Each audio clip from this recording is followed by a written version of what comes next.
Now, preview time. So let's take a look at what's coming your way.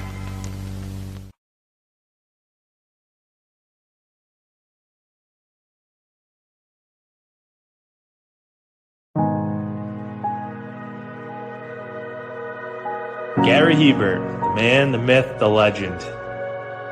I was amazed, and I was looking to become a better skater myself, and I wanted to be like Gary. When you look at a guy like this, he's one of the most talented people in his profession. He's been given gifts by God. It can get frustrating at times when you're trying things that, that maybe don't come as quickly to you as other things. And, you never really felt that sense of frustration with Gary. It was always about improvement and positive reinforcement. Was it really the end? Was that head injury really the end? God has called Gary to continue to be a blessing to others and to be a passionate example. My name is Gary Hebert, and this is the World Academy of Hockey, otherwise known as the Inside Edge. I would recommend anybody that have a chance to come to his hockey school. I think it'd be well worth it. It'd be rewarding to all the kids and anyone he coaches, from whether it's an adult, a professional player, to a little kid like a Mike or a Squirt. Gary, from day one, has been instrumental to my hockey career. I started out as a potential Division III player, and Gary brought me single-handedly through high school and into a top Division I prospect. I owe it all to Gary, the biggest legend on and off ice there's ever been. Listen, watch, learn, be confident, and have faith. Those are the answers I was brought to. Yet, I only now am really learning how truly important those 5 things are. Through preparation, through appropriate thoughtfulness and thinking, we can learn to untie the typical knots between our ears that drive us into underachievement and underperformance. And on the whole, we can learn, I think, to fulfill our God-given potential. Gary has the innate ability to make people not only better players, but better people. The life lessons they learn from Gary are incredible. You can always remember leaving that rink knowing as a player I got better, or I had something to improve on to get better. And I think that's what you excelled on as a coach, is giving us the knowledge to know what we needed to do to get better. There's coaches who know the game, but can you communicate and create passion in your kids and in your players? And Gary's able to do that. Gary's got great knowledge and the great hands, but more importantly, his ability to connect with people and care for them. His communication skills, to me, really stand out and separate him, and that's why he's one of the best, in the world. Gary's a legend. He's a special, special man.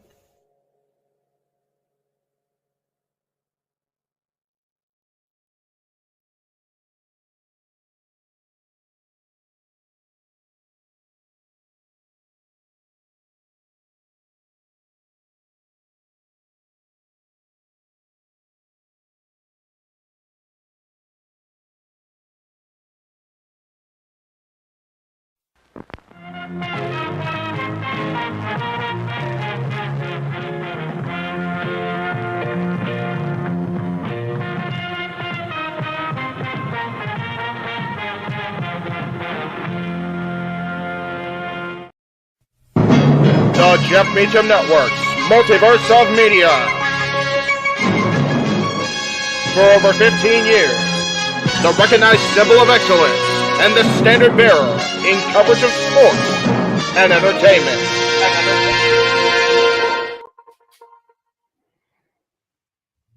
Oh, okay. Hi. I get the big screen. You do, because I am Avatar Man. Avatar Man doesn't deserve the big screen. Okay. I guess I'm Johnny Carson and you're Ed McMahon. Ha ha! Righto! Yes!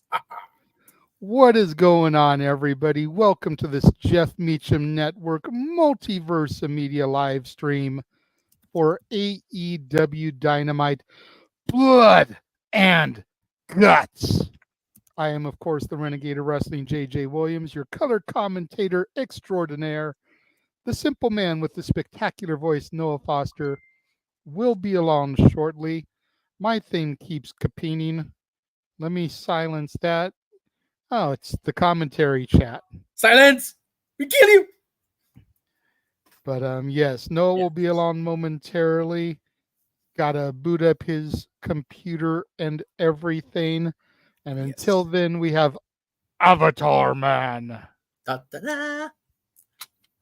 I'm going for the full Jeff Dunham approach apparently today. I'm doing Aquaman. Now I'm doing, what's it, Melvin, whatever the fuck his name was. There you go. Yes, Melvin all the the things. Superhero. That was my favorite. Hell yeah. Not near enough airtime for that poor guy. Nope. Hell of a hairpiece, though. We need a special that is just Melvin and Sweet Daddy D. If you know, you know. If you don't, I'm sorry. That was too white to be Sweet Daddy D. So there you go. That's right. Although Jeff Dunham's too white to be Sweet Daddy D, and he's the one that borns him. So there you go. So what is going on to the chat? I see Daniel is here. I see another Daniel. Daniel Berry Sports Highlights is here. Yo, as he says. Yes. And then just as a friendly reminder to everybody, our super chat goal to get Noah to enroll in Chase University is just about $100 short of completion. So if we can get that $100 super chatted, half to my channel, half to Avatar Man's channel. Yes. That way we're being fair about it and splitting it up.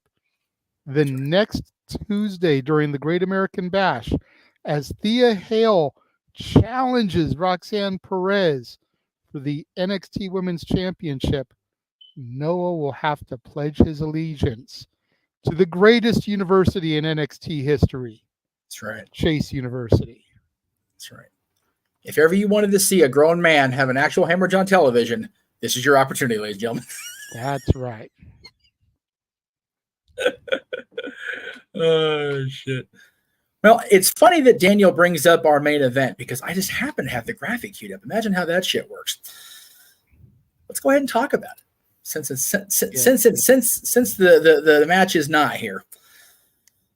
Get rid of that so you can actually see Avatar Man down there. Team AEW with the acclaimed, the Ring of Honor World Heavyweight Champion Mark Briscoe, the AEW World Heavyweight Champion Swerve Strickland, and Darby Allin. Yes. Taking on the Elite. Kazuchika Okada, the Massey Dipshits. Yes. Jack Perry, and Hangman Adam Page. That's right. Well, if ever there was a team I wanted to see go down in a bloody blaze of glory in War Games, it's Team Elite. But unfortunately, they're going to win. I know. Because there's no cohesion among Team AEW. It's like, okay, don't get me wrong, as I like all these guys as individuals. But why the fuck are they acclaimed here? Yeah, I know they've got a title shot at the Young Bucks at any point in time. Certainly. But really, that's the team that you chose to throw in here against them. Yeah, I know. It's befuddling. Darby Allin. Okay. That's your answer to Hangman Adam Page. Not the guy who lost to him in the first round of the Owen. Could have maybe got a little semblance of revenge. Yes. No, nay.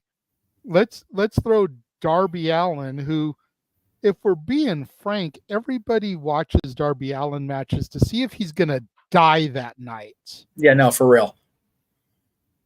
Mark Briscoe, who, okay, I like Mark. I have softened a hell of a lot on the Briscoes in retrospect, the passing of Jay. But Mark Briscoe is an upper mid-carder at best. Within AEW, absolutely. No doubt about that. He is not main event talent. No. The only viable threat to the Elite is Swerve. And he's not. Yeah. Swerve. If somebody's going to come together, take out the Elite, it either needs to be the Pillars, or it needs to be the champions, the past champions. You get Jericho, have Hangman on the AEW side because he's pissed at the way the Bucks suspended him from the Elites. Yes. You've got Moxley. You've got Omega, and I get it. He's dealing with his diverticulitis. Right. But he can just be on the ring apron. He can be the manager. He can be out there in some capacity. You know, obviously Punk is MIA. A little bit. But you've got Joe and you've got Max. Well, we're going to see Max and Jericho later, though. I know, but think about that team for a minute. Jericho, Hangman, Mox, Max, and Joe, managed by Omega. Okay. To take on this crackerjack box version of the Elite that we have. Well, with somebody else in Hangman's spot. Well, to bring up the point you brought up, there are so many diverse personalities in the team you brought up. There'd be even less cohesion than there is in this team. Possibly, but at least they all fought and carried the company on their back. That's a valid point. Speaking of carrying something on their back, here's the man who's carrying our commentary on his back every single night. The Simple Man Noah Foster's here. How are we doing today, Noah? Except for SummerSlams, for some reason. Yes. Those are his one day off. Yes. Commentary. Yeah, it seems That's right. due to just unique circumstances and the fact that my aunt, God bless her, pushed for me to actually go this year financially. I don't deserve that. I'm going to honor that, though. And yeah, so once again, I won't be here with the biggest biggest event of the summer. But that being said, that's, of course, August. Tonight is July 24th, and we're about to fuck shit up in the most violent match in AEW. Blood and guts! So I'm doing very well, and it's good to see you, gentlemen, as always. I would steal JJ's stick and say good to be seen, but I'm Avatar Man, so I can't use that line. And well, I mean, we appreciate Avatar Man, right? JJ, and JJ, again, as he took the words out of his mouth, it's always a pleasure to call content with you, no matter what company we do, to cover all the companies here. So I'm looking very forward to tonight's, most violent night of the year in AEW, for being perfectly honest. Absolutely. Now, as you came in, I was running down with Jeff. I was talking about the Team AEW team and how, while I understand how each person or team in the Acclaim's case kind of came to be a part of this unit tonight. Yeah. Can you really give them a snowball's chance in hell to defeat the Elite here tonight? I mean, the Acclaimed versus the Bucks on their own, the Bucks are going to own them. Jack Perry and Darby, that's probably about the most even that you got. Hangman and Mark Briscoe, Hangman's got that. No disrespect to the Ring of Honor champion. Swerve Okada is going to be a banner when they get in the ring, but the Elite clearly outclassed Team AEW, whether we want to admit it or not. And what I was telling Jeff is I would have had the former AEW champions lead the fight, if not the pillars. Think about this unit for a minute. Chris Jericho, Hangman Adam Page, pull him from the Elite side because he's still pissed that he was suspended by them. So why would he be so willing to team with them unless he's going to be the mole from the inside? Oh. So you get Jericho, you get Page, you get Mox, you get MJF, and you get Samoa Joe, managed by Kenny Omega because he can't really get active because he's still out to his diverticulitis, versus the 4 men in Team Elite and somebody replacing Hangman. I feel like that would be a better Team AEW because all those men carried the company on their back. So they would be the opportune people to go into battle to defend AEW's honor against the poison that is the Elite. Yeah, long-term contest, I could agree, but here's the way I stand on this. Because as you know, Blood and Guts is the bridge point towards AEW All In, and these 10 men are about to go all in on shortening their careers.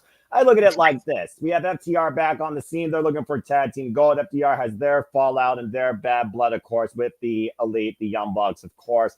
When's the prime if they come into play here on behalf of the Acclaim? Because I'm sure that Stooge Brendan Cutler is going to play on behalf of the Elite to make sure that cage door stays open. With what Swerve is saying that he's going to do versus what Bryan Danielson was unable to do, I can see Bryan Danielson going all in on this to prove a point and fight alongside Swerve Strickland, not necessarily to echo his summit, but the fact he supports AEW so damn much. Then you got Darby Allin. If he's going to contend for the TNT Championship against Jack Perry, then he needs to put Jack Perry in his place and rip the horns off a scapegoat. I look at Mark Briscoe here, who's the most reckless man that might be the most lethal weapon here, despite what Swerve's sinister nature might bring. Mark Briscoe involved in multiple ladder wars against some of the greatest tag teams of all time, including the Gorillas of Destiny. He knows how to use steel, and he knows how to fight off blood. With the biggest factor we don't know here is how Kazuchika Okada handles an extreme atmosphere, because Okada has never been in a cage match in his life. And to echo the further point about Heyman Adam Page and him being the Achilles heel or the mole, Heyman is not here for the Elite. He is here for one thing and one thing only: the man that holds the richest prize in AEW, the AEW World Championship. All it's going to take, if I look back at previous Blood and Guts, hello, Pac and Claudio Castagnoli, one miscommunication, or shall I say, one buckshot lariat, bang! And that's how you get Okada versus Hangman, who, again, Okada confronted the Hangman when he went to the Rock Room in the first place.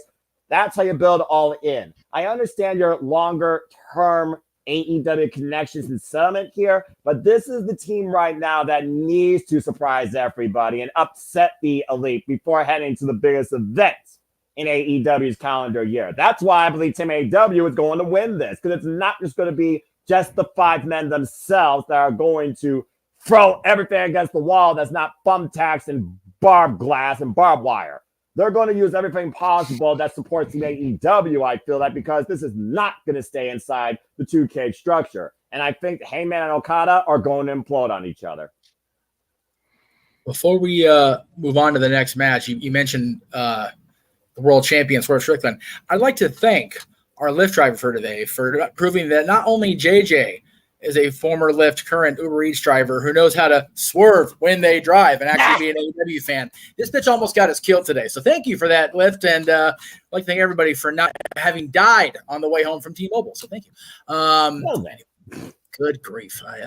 This is why I don't go outside, people. Shit like that.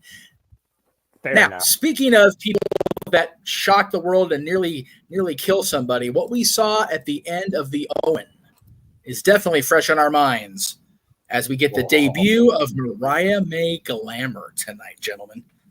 How can something so beautiful be so sinister and yet so appealing? It is her time, as it soon may be all about Mariah. Evil Glamour has been brought forth to the brightest light of stardom in AEW and debuts tonight. This is going to be a very unique feature attraction before we get to our overall grand presentation at Wembley Stadium. I'm looking very forward to seeing what sort of Mariah May we see here. This is not the Mariah May we saw in Stardom. This is not the Mariah May that was the protege to the timeless AEW Women's World Champion. This is the Mariah May that wants to own AEW in her own evil, glamorous way. This should be interesting. Yeah, no doubt. And it's funny because the way you started out, I know you're not a movie fan. I almost for a split second thought you were going to go Muppets on me. And What? Jeff's going to get this reference. How could something so wrong feel so right? That's right. New evolution of Mariah May just feels right for some reason. Yep. And I'm here. I'm all in. I am beyond as great as the Mariah Tony dynamic was. Yes. I am ready to see Mariah move out of the shadows and claim the spotlight. By any means necessary. And she will truly do anything she can, as we saw Watch out for more than just a shoe, Tony Storm. Good luck in Wembley Stadium. I almost wonder if Tony Storm is either going to be watching this in full color, or is she going to invade on this debut?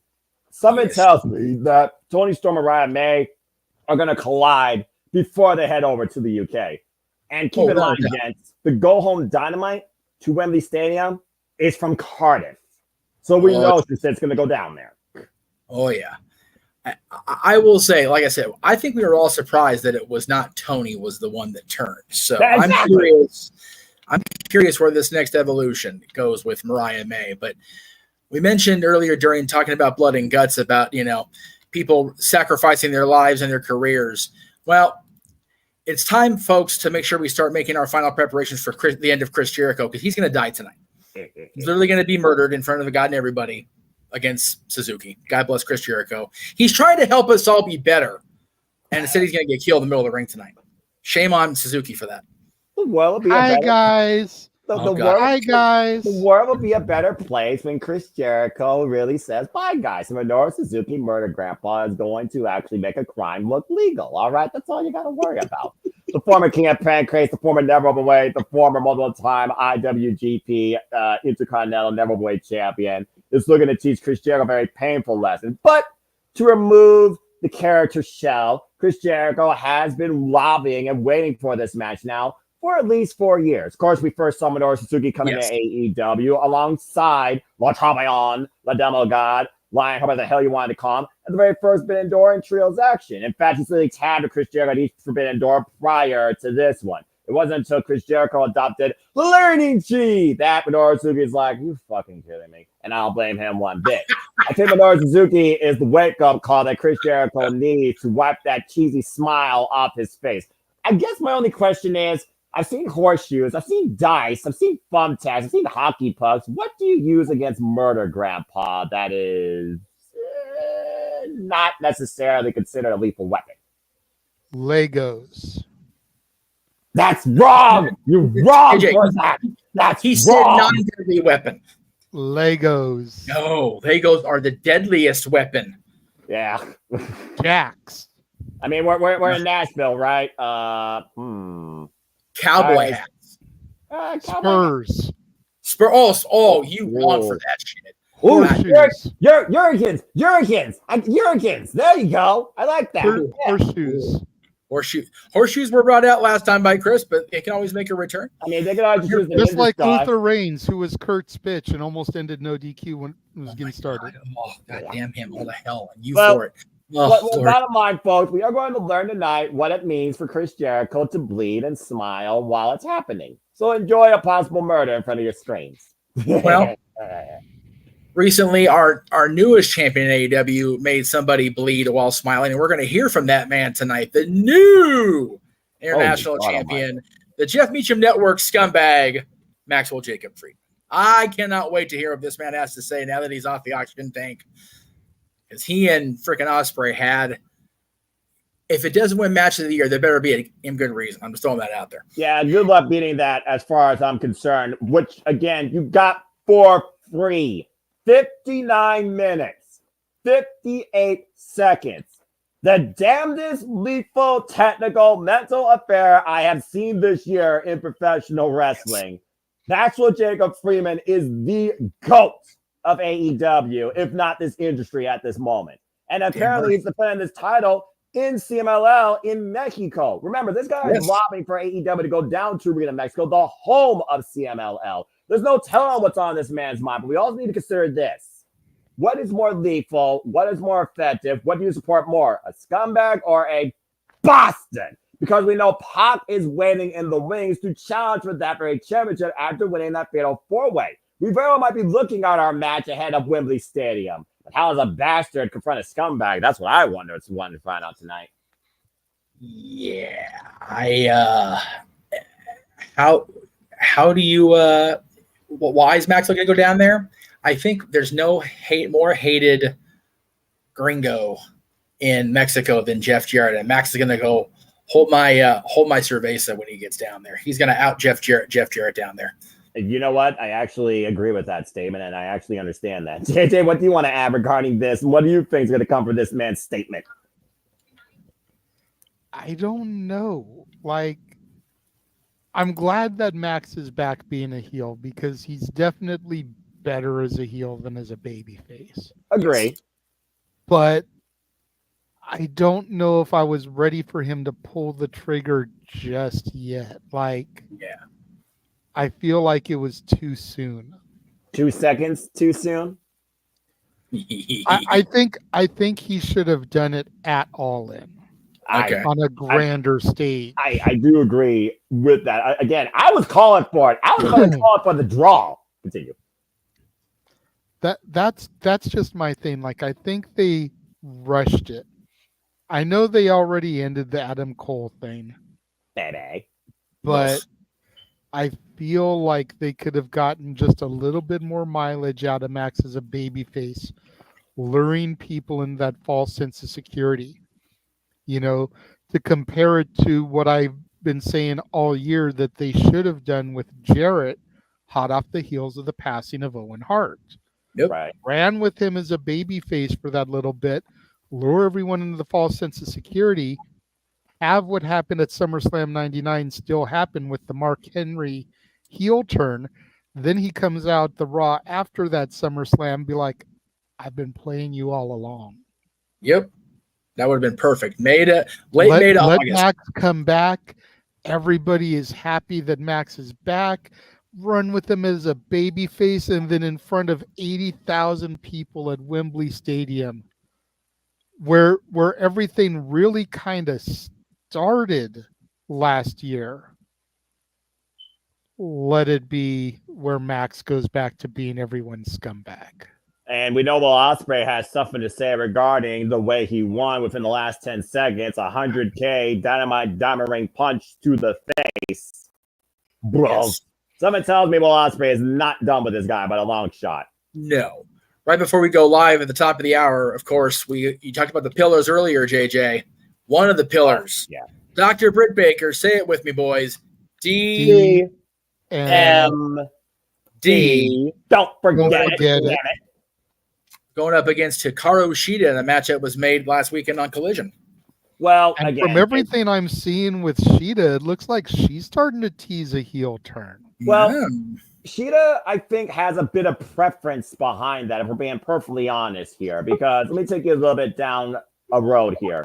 These two define AEW women's wrestling, and neither of these two inaugurally were the champions, but they were both at Double or Nothing 2019. Dr. Britt Baker, DMD, the first female signing to AEW, while Hikaru Shida, the most prolific signing from the Joshi Pro side of things, endorsed by one Kenny by God Omega. Hikaru Shida going on to promise, of course, the 3-time AEW Women's World Champion, the most wins in the AEW Women's Division, the most prolific female athlete outside Jamie Hayter and Dr. Britt Baker in AEW history. While Dr. Britt Baker, DMD, is the face of AEW, a defining pillar. Of course, she won the title from Hikaru Shida back at Double or Nothing 2021, ending her year-long reign. Not to mention, it was the very first time these two met during the pandemic where Dr. Britt Baker, DMD, broke her damn face. And that put her on the map and unleashed a side we never knew that Britt Baker had. And now we're running it back here because, simply put, Hikaru Shida wants to fight. It's been a while since we've seen her. Of course, she's multi-talented, multifaceted, running off actress girls on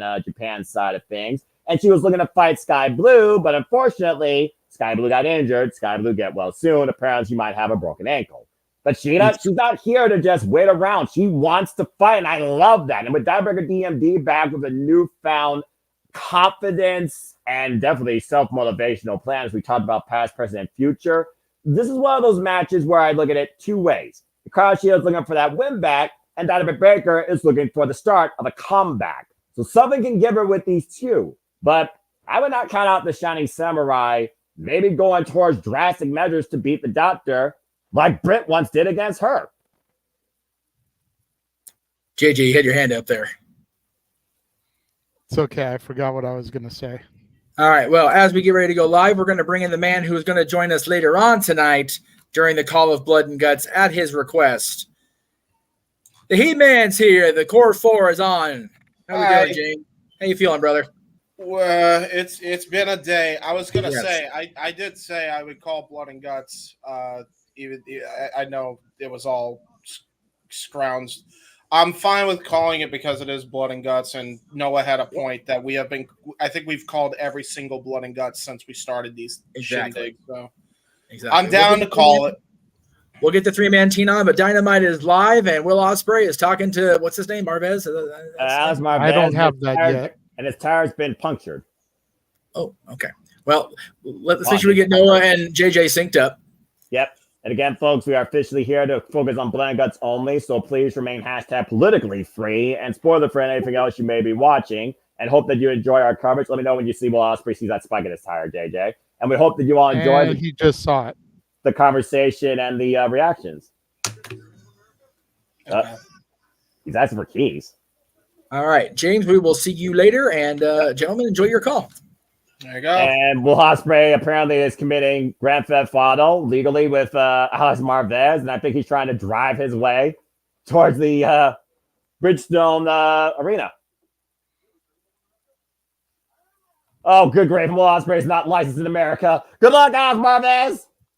Well, that being said, we're inside the arena. You know what that means, JJ? It's Wednesday. And you know what that means, folks. From Nashville, Tennessee, the Bridgestone Arena, sold out, packed house. We are here to call the most violent night in AEW history. Welcome to AEW Dynamite, and welcome to Blood and Guts. Noah Foster, American Wrestling, JJ Williams on the cause. We look back at the phenomenal match of the year candidate with Maxwell Jacob Freeman and Will Ospreay contending over the AEW International Championship, and it was at 59 minutes and 58 seconds that MJF was able to beat Will Ospreay, handing his second defeat in AEW and winning the International Championship. And JJ, of course, we'll hear from him tonight. And of course, we will talk more about Blood and Guts as we get towards our main event. A lot's going to go down as we pave our way towards AEW All In. How you feeling about tonight, bro? Good to see you. It's good to be seen. I'm looking forward to the show as we have been these last few weeks, man. Seems like every week we've been covering some kind of wrestling, whether it's my NXT, AEW, or TNA. It's been a nice little variety. Well, okay, and we have cheerleaders. Yes, and they are in the red, white, and blue. And I don't think we're about to usher a patron into the arena. Oh, shit. Yeah, you hear No, it's a scumbag. Yep, and I got the Burberry Titan trying to view, dude, which you know who that goes with. Our new AEW International Champion, Maxwell Jacob Friedman, MJF. He is better than you, and he knows it. And we know it, too, whether you want to admit it or not. Again, 2 seconds away from a 60-minute draw, MJF found a way to beat Will Ospreay. The question is does Will Ospreay know it, and does he acknowledge it? Well, if Will Ospreay is willing to get caught by the local PD just to confront this man, I think he's got something to tell Maxwell Jacob Freeman, and it's probably not what you're thinking. It looks like we've got another championship under the table there. Oh, please do not tell me he just freaking Burberried this belt. Would you expect anything less from our scumbag? No, and I'm guessing it's going to be a black and gray Burberry this time, like that scarf. Oh, boy. And the audience started telling how they feel. The warm welcome for everyone's favorite scumbag.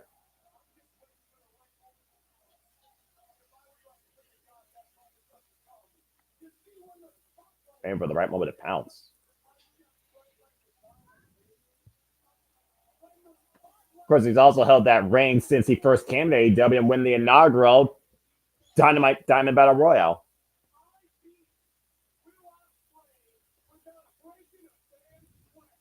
You beat Will Ospreay without bringing a damn sweat. Boy, you full of shit.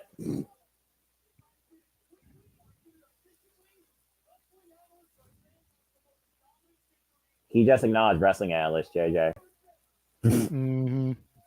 He also said that it was the easiest match of his life, that he did it quickly and efficiently, like it didn't go almost 2 seconds away from a draw. I think he didn't. I think he didn't get enough oxygen there, but I'm just faking. Maybe he got too much oxygen and he's high. Yeah, that's very possible.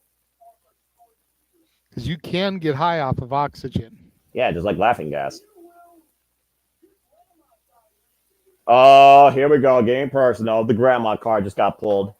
Uh-oh. Jesus, here we go. This is going to end. Cheap heat. That's cheap heat. Like, I know get he being doesn't. a heel. I get being a scumbag, but that's cheap heat.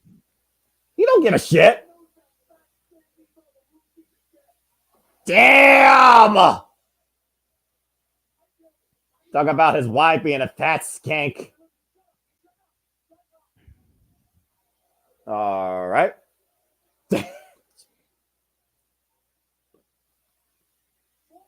Oh, boy.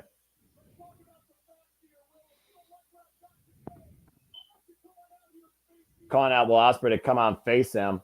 You better be careful what you're asking for. Yes. But I say he's literally driving to the arena as we speak.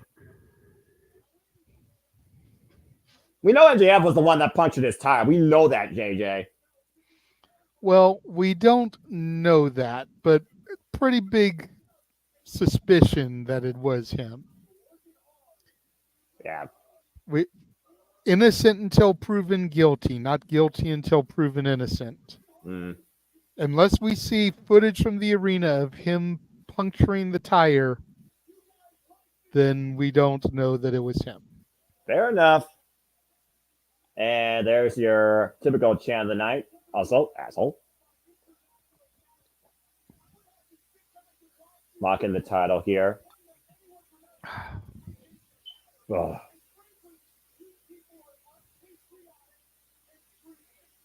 Unpatriotic and treasonous, you people. Okay.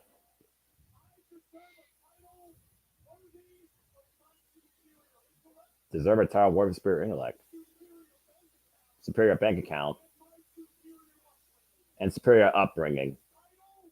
Okay. Mr. Garcia. Shout out to the guy with the Nashville Predators shirt on in the second row there behind him. Yeah, right. Nothing more than garbage. He just dropped the title in the trash can. Okay. Again, we know he's got another championship under the towel there, underneath the dressing. Again, there's also no law and no historical moment in wrestling that MJF won't stoop to, JJ.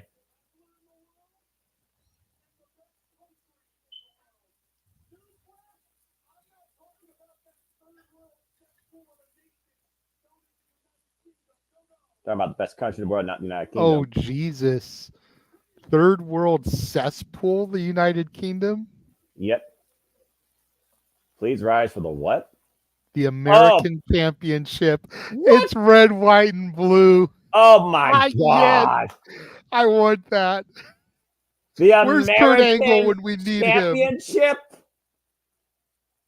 Where is Kurt Angle when we need him?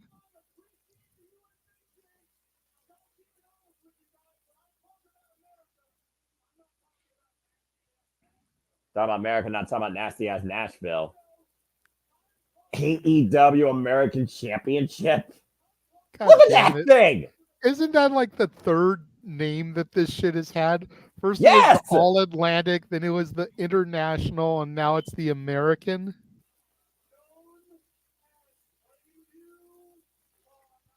And of course, talking about Plainview, Long Island, New York. And this belt's barely in existence for a year, right? Like a little over a year, maybe a year and a half? 2 years. 2 years? Okay. Well, it was, remember it was introduced back at last year's. Well, actually, no, you got a point. No, 2 years Forbidden Door, yeah. Okay, 2 years ago Forbidden Door. I couldn't remember if it was last year or not. I got you. Well, so much stuff blends together, Noah. Then why am I hearing a? Oh my God! Well, this Dolly is Parton is mid. There is nothing about Dolly Parton that is mid, sir. Your sign is revoked.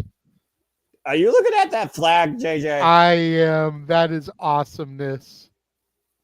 Oh my gosh! All I'm going to say is don't have this man run for office. Oh, wait More a minute! All-Americans Wait a minute! than Jack Swagger. This is what And Jack here Swagger comes wish he could have been. Ospreay. Ospreay made it to the arena. And MJF is gone. Ospreay's got the mic. Start the brev count.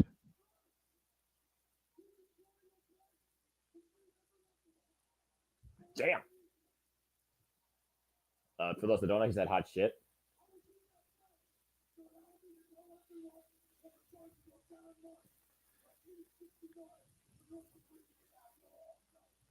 Screaming out your asshole.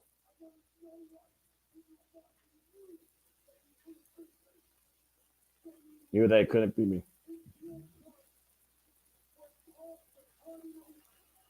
Oh, damn!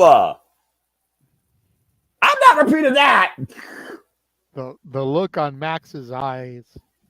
I wonder if Mr. Toot knows a thing about that. What? Okay, well, Ospreay, damn.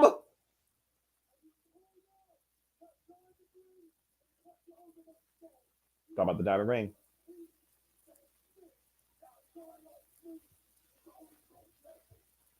Guy like me is on your level. And what I'm just saying, I didn't cheat. Best news. I smile his face.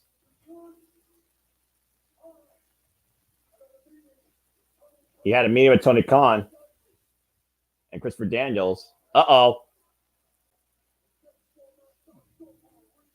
These guys rematch!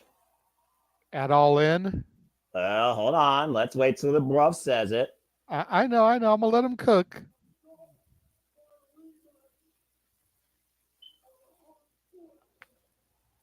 You're right, JJ!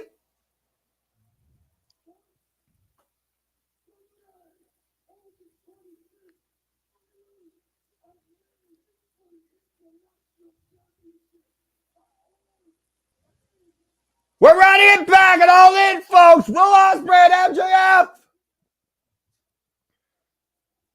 for the International Championship. I feel like they need to put a little extra on it. I think it should be an Iron Man match.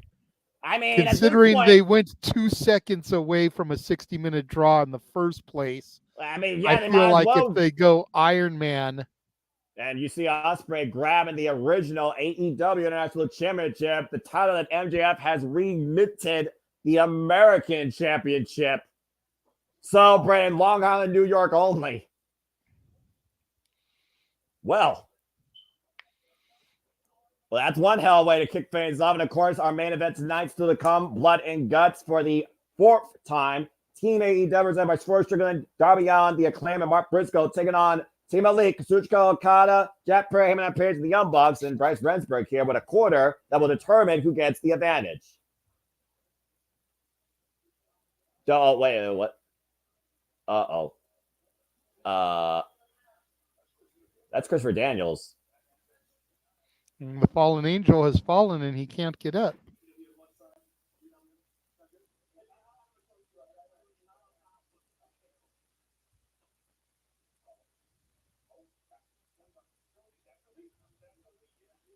That's a double-sided coin. So they got the advantage. So they're losing. Okay. So now we know. We're moving on. Okada. I cannot believe I'm about to... Here's what I want to see. I want to see Okada bleed. I want to see Okada put somebody through a weapon. I want to see Okada go to the extreme. I want to see one of the greatest wrestlers of all time truly show me blood and guts.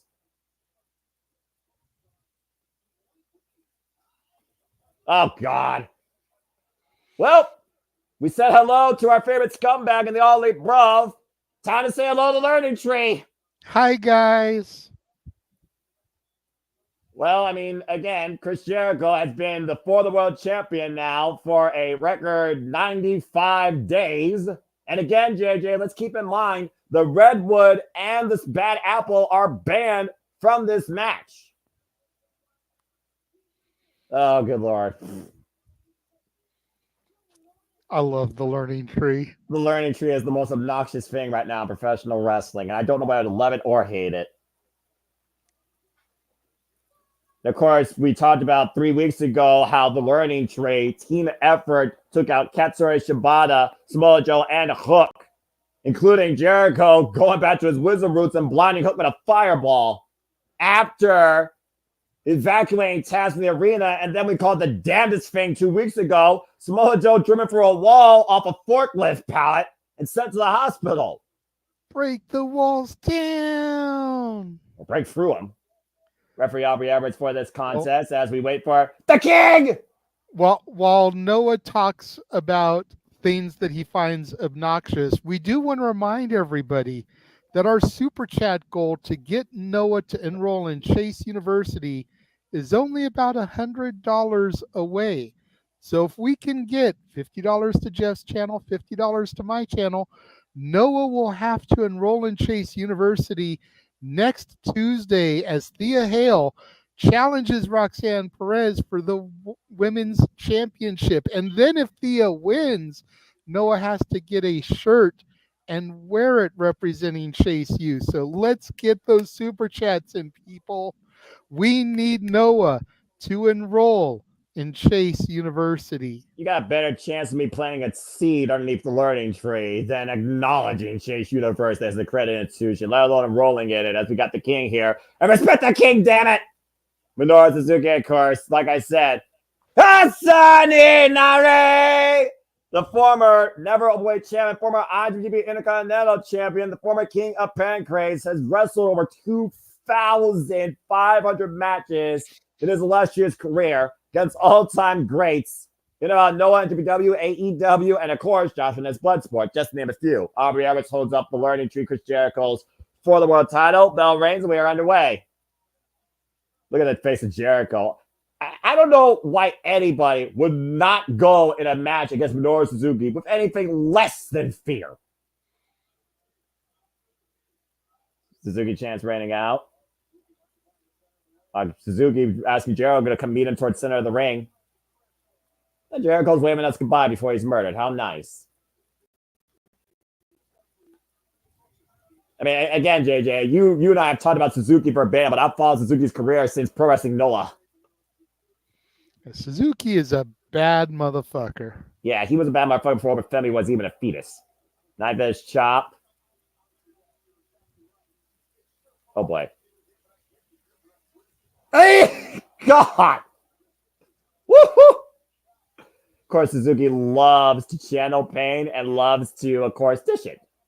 And asking Jericho right now to bring his best shot, and I think he's failing this initial test against the King. Aubrey watching on. Again, JJ, you talk about your baptism by fire with chops. I think you'd rather not go back and take one chop from Minoru Suzuki versus taking all those chops from those other wrestlers. I'd consider it an honor to take a chop from Suzuki. I think the only people I wouldn't want to take a chop from are bigger people like the Big Show. I'd be afraid of my freaking heart stopping. I mean, that's fair. Kick him in the chest. Pretty much anybody else I think I could manage, though. King of Pancrase champion, of course. 22 victories as the former King of Pancrase right now. And right now, these two just literally cutting each other's chests apart. Still coming out, of course. Thunderbreaker DMD runs back a classic with the Shining Samurai Hikaru Shida, who said he was looking for a fight and called out the doctor. And the bastard Pac will be in action. You got one of what Pac thinks of the fact that he may not be going to Wembley Stadium. It's MJF versus Will Ospreay for the AEW National Championship. And of course, we got the debut of Mariah May. Still to come tonight. All ahead of Blood and Guts, and the Elite have the advantage. Oh boy. I feel like Suzuki right now is unamused by the Learning Tree's efforts here. No, he's not. Jericho is tickling Minoru Suzuki. Suzuki don't laugh like that. But that's what I'm saying is like his chops are like nothing. It's like he's tickling him. Yeah, well, watch this. Jericho felt that one. Look at the redness of Jericho's chest as Suzuki drives into the corner, JJ. Yeah, and notice that Suzuki's chest is barely discolored. Like Jericho is getting lit. I love it. I love watching murder Grandpa, whether he murders a man or a woman. Again, this guy nearly killed Asuka Kana. And intergender warfare endorsed by the likes of Killer Kelly. Well, if Murder Grandpa is not opposed to murdering women, can we get him to light up Aubrey Edwards so that she'll leave the Jarretts alone? Hey, we're not going there. I think she's redeemed because she was not involved in that. Jeff Jarrett got his moment. Got a 25-year closure. You get off Jeff Jarrett's case, all right? If I can get off Karen Jarrett's I am not on Jarrett's case. I'm on You are on Aubrey's Jarrett's case. The whole reason I'm on you got Aubrey's case. The whole reason you got bad blood I was want for to the see fucking Jeff Jarrett. Damn right. I want to see Aubrey Edwards count a 1, 2, 3, 4 Jeff Jarrett, and then I will leave her alone, and she will have redeemed herself just like Earl Hebner did this past weekend at Slammiversary. Right now, Jericho is just trying to literally start feeling in his hand. You see right now the chest of Jericho cut open from Suzuki. Aubrey putting the gloves on. Oh, God. Look at that. And Suzuki is just laughing about it. I'm laughing sinisterly inside, but I know I have to play unbiased here. But anytime Suzuki's on my screen, fuck everything else. It's okay to be unbiased every now and again. Yeah, I know. It's not okay to do it every match of every show like some commentators do. Well, and I'm not talking about within our team. I'm talking about legitimate televised commentators. Some commentators have no rhyme or reason, and some commentators act like children. And right now, Minoru Suzuki is literally treating Chris Jericho like a child in need of discipline. I haven't seen Jericho chopped this hard since his war with Tomohiro Ishii when he was the freaking Ring of Honor World Champion, and he says his mantle against Stone Pitbull Wrestling. This is a whole different animal if you follow New Japan Pro Wrestling from the wars Minoru Suzuki has had with the likes of Tomohiro Ishii, Kazuchika Okada, Tetsuya Naito, Hiroshi Tanahashi, Jon Moxley, just to name a few. Former leader of Suzuki-gun, of course. Lance Archer, his running mate, of course, part of AEW. JJ, has anything else in this match happened but a chop? Nope. Okay, just making sure. Nope. It's like that PWG match that was Bryan Danielson versus Claudio Castagnoli, and people complained that it was all rest holds. Well, I have no problem with chops that cut men's chests and test your might better in the Mortal Kombat. Can Jericho survive the chop fest of 2024? Stay tuned. WrestleMania picture-in-picture. Fuck television. Again, but yeah, it's very much that same style. There was a match, Bryan Danielson, Claudio Castagnoli. Jeff can attest to it because he heard about it, but it was pretty much just rest holds between the two. And this is literally a match that is just chops. Chop forever. I'm going to say this right now. I see James in the green room doing the hi, guys. Of course. Hi, guys. Oh, man. And again, Suzuki right now. Look at the way Suzuki tees up when he just literally slaps that hand, cuts it against Jericho's chest. And Jericho again, unfazed in the king. You bring your best to the king! Oh, my God. Jericho will be lucky to breathe the same way again. That's I haven't seen a match from the boss man. They're chopping meat for the end of season barbecue. I mean, again, the summer season, it's a sizzler right now. Both these men's chests gotta be sizzling. Oh my God! I think he caught him underneath the jawline. And again, these two are still chopping away. As long as this fuck television nonsense shows the murder grandpa chopping Jericho, I will keep my attention focused on the screen. As Jericho I'm again distracted by James in the green room just waving. And Jeff keeps bringing him on for like a split second and then pulling him right back out. I'm not sure at this point. He's looking for his 5 seconds of fame while Jericho's looking for 15 seconds of reprieve. Aubrey Edwards checking on. We got to consider this, JJ. If Jericho cannot continue the shot fest, Suzuki win this by forfeit. This is not the type of match I expected for the World Championship was going to be, but I'm absolutely glad it is. Jericho again, once again, meeting Suzuki towards center. And again, it's another chop. Oh, my God. I've seen, you're talking about that PWG match. Here's another damnedest match for you.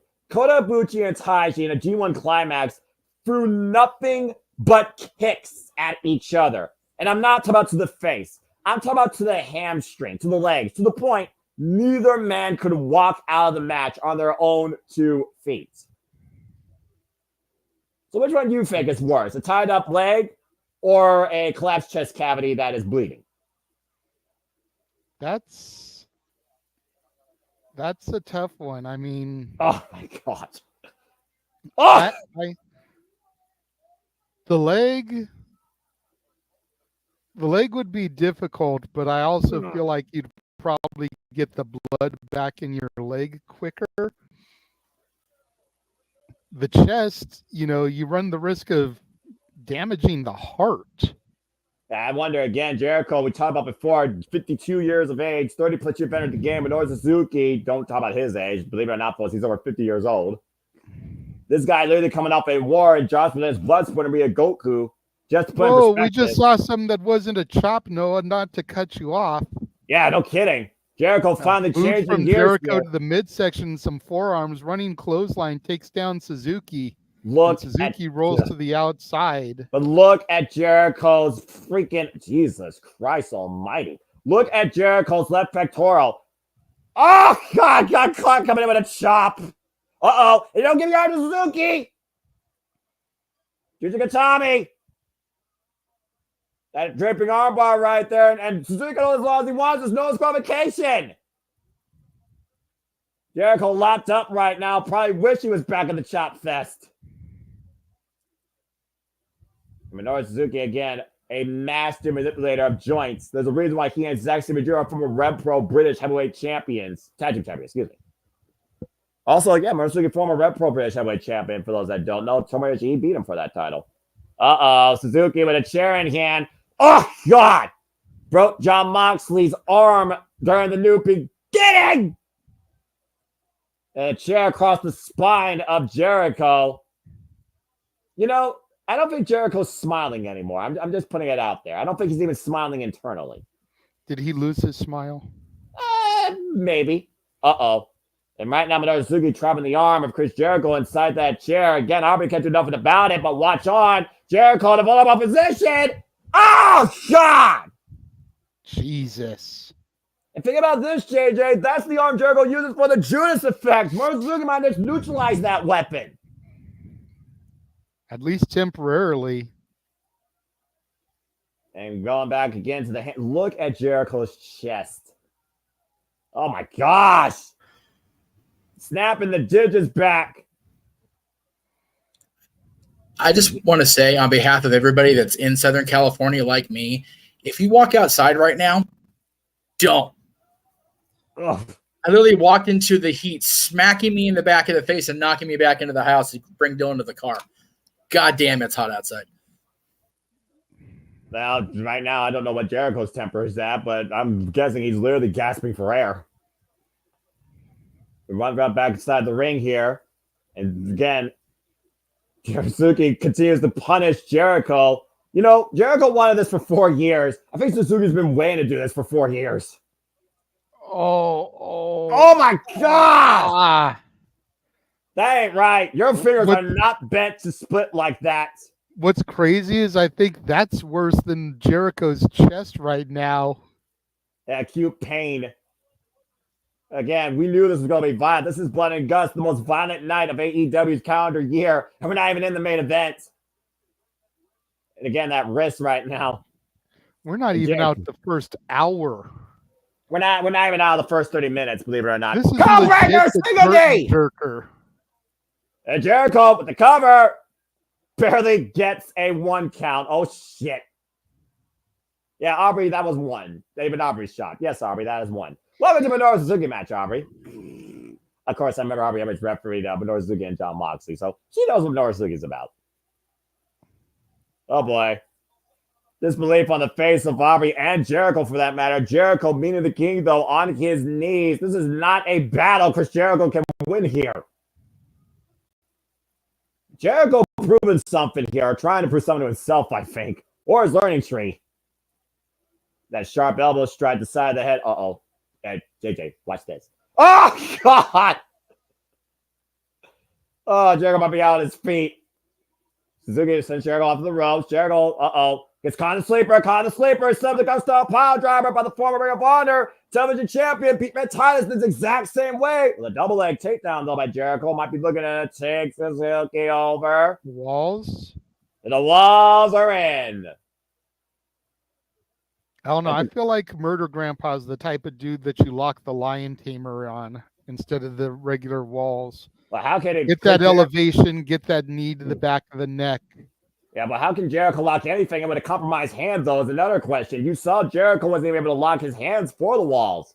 And once again, Suzuki, Trevor Jericho on the sleeper. We might be a Gusto power driver away from a new FTW champion. Got him hooked! Whoop! Jericho. Oh!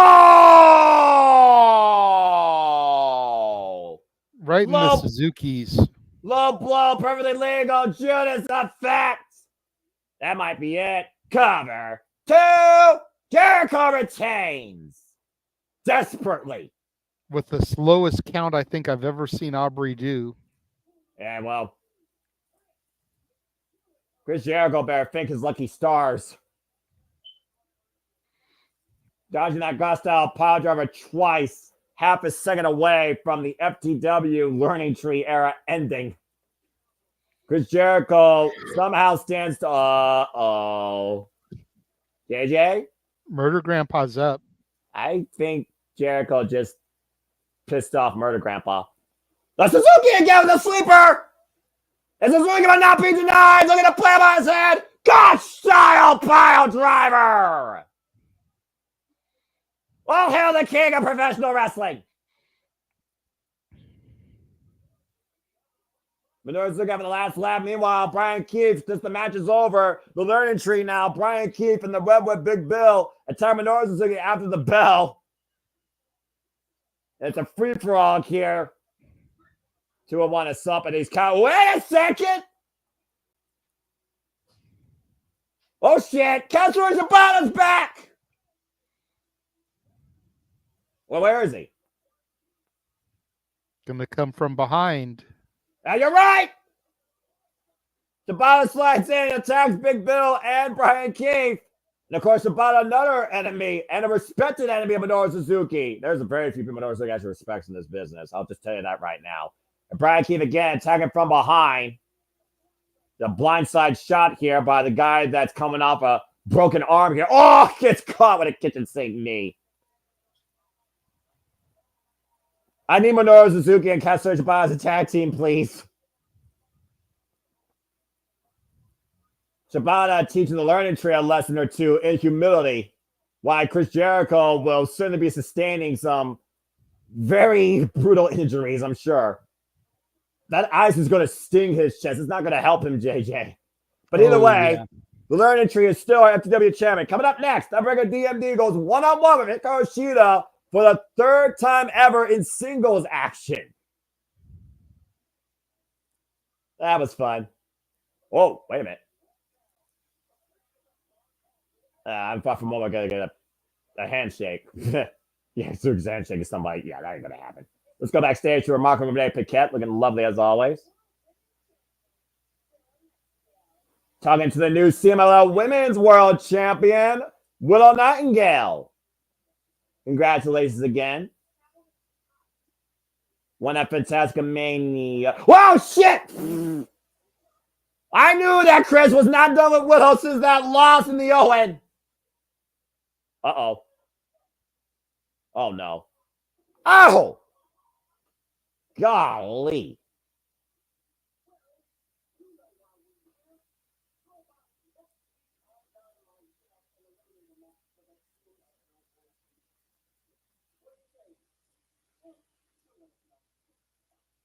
And someone tells me Willow's going to accept, but she might regret it. So that's where it's at. Saturday night, all the time. Well, that being said, again, folks, Jericho survived Murder Grandpa, but probably is never going to breathe the same way again. I have no idea why I'm solo, but I'm just going to roll with it. That being said, hope you all enjoyed our coverage so far. Again, please subscribe, comment, tell a friend. We do this for all the biggest brands, all the biggest shows, TV, PLEs, pay-per-views across all things wrestling, shout to AEW family. Hope you're enjoying our coverage and reactions, engagements for Blood and Guts as we prepare for Dr. Britt Baker DMD return match taking on Hikaru Shida here, and it looks like Will Nightingale has been called up for a eliminator match for a CMLL Women's World Championship against Chris Statlander. So we'll see what all that leads to here shortly.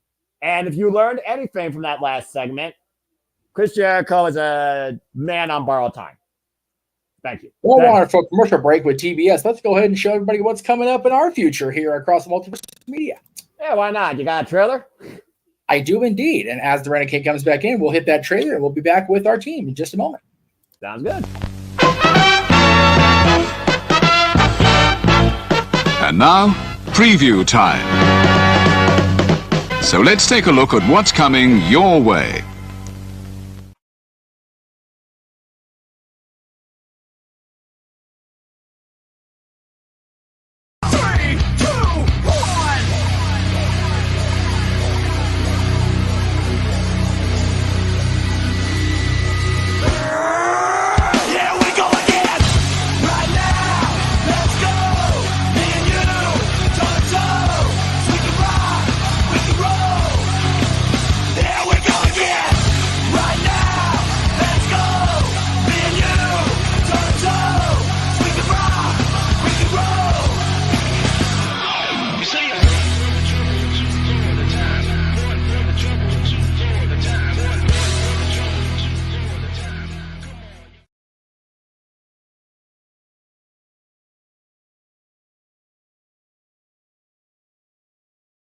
I love doing this shit no matter what we cover here. And again, as I alluded to, we truly do cover, incorporate, embrace all the wrestling, all the wrestling, all the wrestling, all the wrestling, all the wrestling, all the wrestling, all the wrestling, all the wrestling, all the wrestling, all the wrestling, all the wrestling, all the wrestling, all the professional wrestling, damn it, and combat sports and other forms of sports.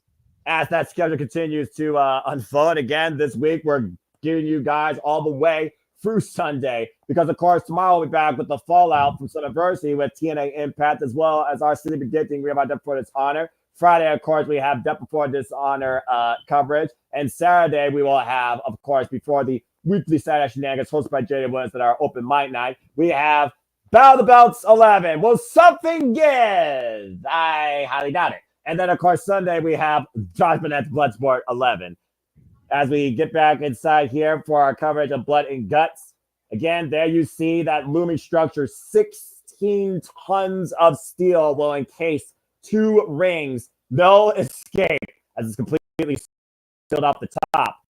And of course, all 10 men will leave it all in there. And of course, speaking of all in London, our main event will be for the AEW World Championship. Tonight's Canada Team AEW's first stream will defend the AEW World Championship no matter his condition, against the American Dragon, Bryan Danielson. And it looks like we're getting some words from Bryan Danielson here.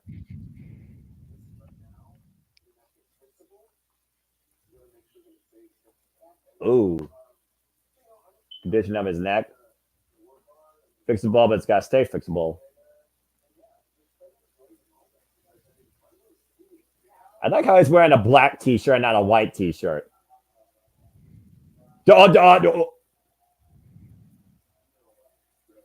What the hell?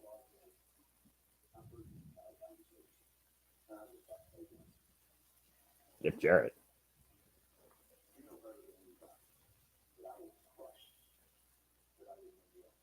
Nobody has questioned him in the yelling.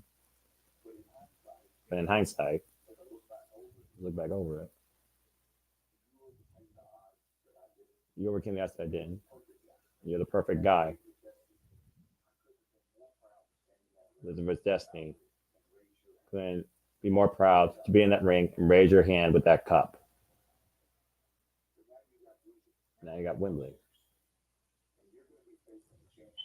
You face a champion. Just decide what he needs to do. Dial in and focus on that championship. Gotta heal up. Then healing up. Mental healing up.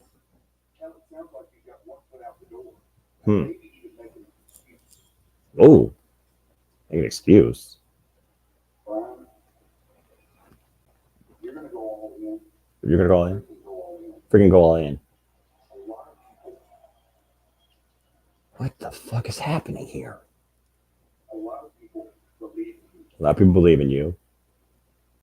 And I'm at the very top of that list. And I'm at the very top of that list. Wow.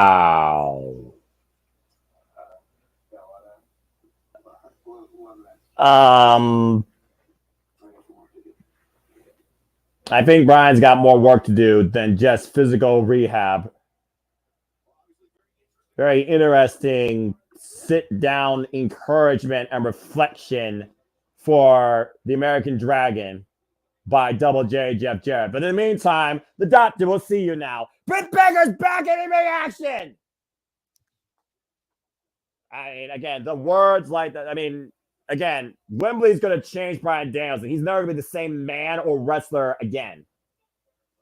How about a role model, though, to be encouraged by? Here's the role model that everybody can respect. The 3 letters that are endorsed by anybody here that's a wrestling fan.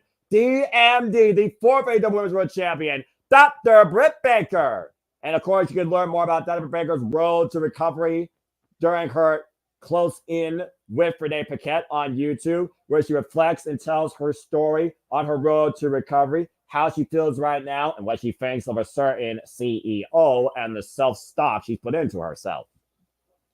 Of course, Britt Baker has made her intentions known. She wants that TBS championship.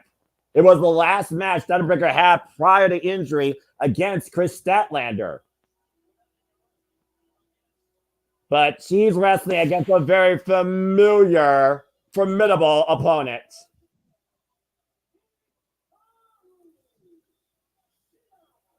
JJ, again, I told you what Hikaru Shida has been to this company, the most prolific female athlete in AEW history. It was November 20th, 2019, that these two had a first ever one-on-one encounter, and she busted the doctor's nose up and got the win. In a follow-up in 2020, that right there is where the doctor truly unleashed her rage.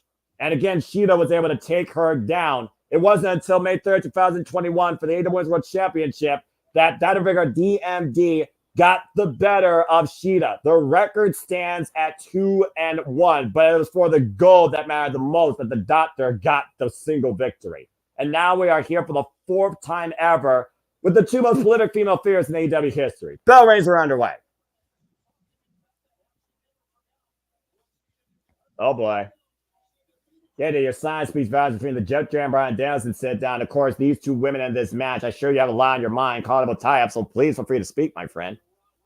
I'm just really trying to take this all in. I'm still dumbfounded by what happened with Jarrett and Bryan. Because you fucking called it! I did. Oh boy. We'll talk more about that match. It's like, right? I'm curious to see if Britt shows any signs of ring rust or anything. This being her first match since coming back, and what better opponent for her to have, honestly, than somebody who she knows very well, like Hikaru Shida. But to that point, that might be her most dangerous opponent. You saw what Hikaru Shida has done to Britt Baker in the past, busted her face twice. Britt puts on the brakes, though, goes for the schoolgirl, the roll up, and a 2 count. And Shida's motivated here. She wants to fight. I might be looking for the lockjaw here. Shida knows exactly what this feels like. It took this move to take away the AEW World Championship. Transition to the crucifix, 2 count. Reverse by Shida, 2 count again. Now both these women jockeying for position. Stalemate in the early going. Shout out to the AEW family. Can't look forward to being engaged with you honorably tomorrow during our virtual call. And I also want to invite you to Super Dating Rio of Honor if you're available. Super Dating Depth for Honor will be 10:30 p.m. Eastern Standard Time tomorrow, folks. Of course, shout out to my all elite bruv since day 0, as me and the King have been truly all elite. And again, right now, both these men on the outside. Again, folks, still so much to happen tonight and throughout this week. And we'll tell you more during the next Fuck Television break. Shida driving Britt Baker into the barricade, though. And right now, Shida taking advantage on the outside. Shida, right now, the first woman, by the way, to reach 50 wins in the AEW Women's Division. Of course, Tiebreaker DMD literally put this company on her back. It was the very first women's match in AEW history. Hikaru Shida, though, cannot be cute here, despite the fact she loves cosplay and, again, is a crowd favorite. To your point, you wonder the fact she asked for this fight. Is she taking Britt lightly? Does she believe it's a foregone conclusion? Oh, God! The rising knee lift. Man just broke Britt's nose again. Can Britt Baker get back in this, folks? Fuck television, restaurant call, picture-in-picture. And Shida dragging Britt Baker again to the inside. As I alluded to, folks, of course, the wrestling coverage is far from done after the night. We will be back here with the next edition of City Predicting tomorrow for Ring of Honor. That is Depth Before Dishonor. Currently 5 matches known. And, of course, that'll be after the go-home tomorrow night. That'll be 10:30 p.m. Eastern Standard Time. Sorry about that. I'm not sure why that clicked. Yeah, you're fine. That's why I just talked about it a little bit. And so right now we do have a wrestling quiet picture-in-picture. And, again, fuck television. But, JJ, this is definitely the moment before shit hits the fan in our main event. You called it. You saw it. Reflect on it. You know, I did call it.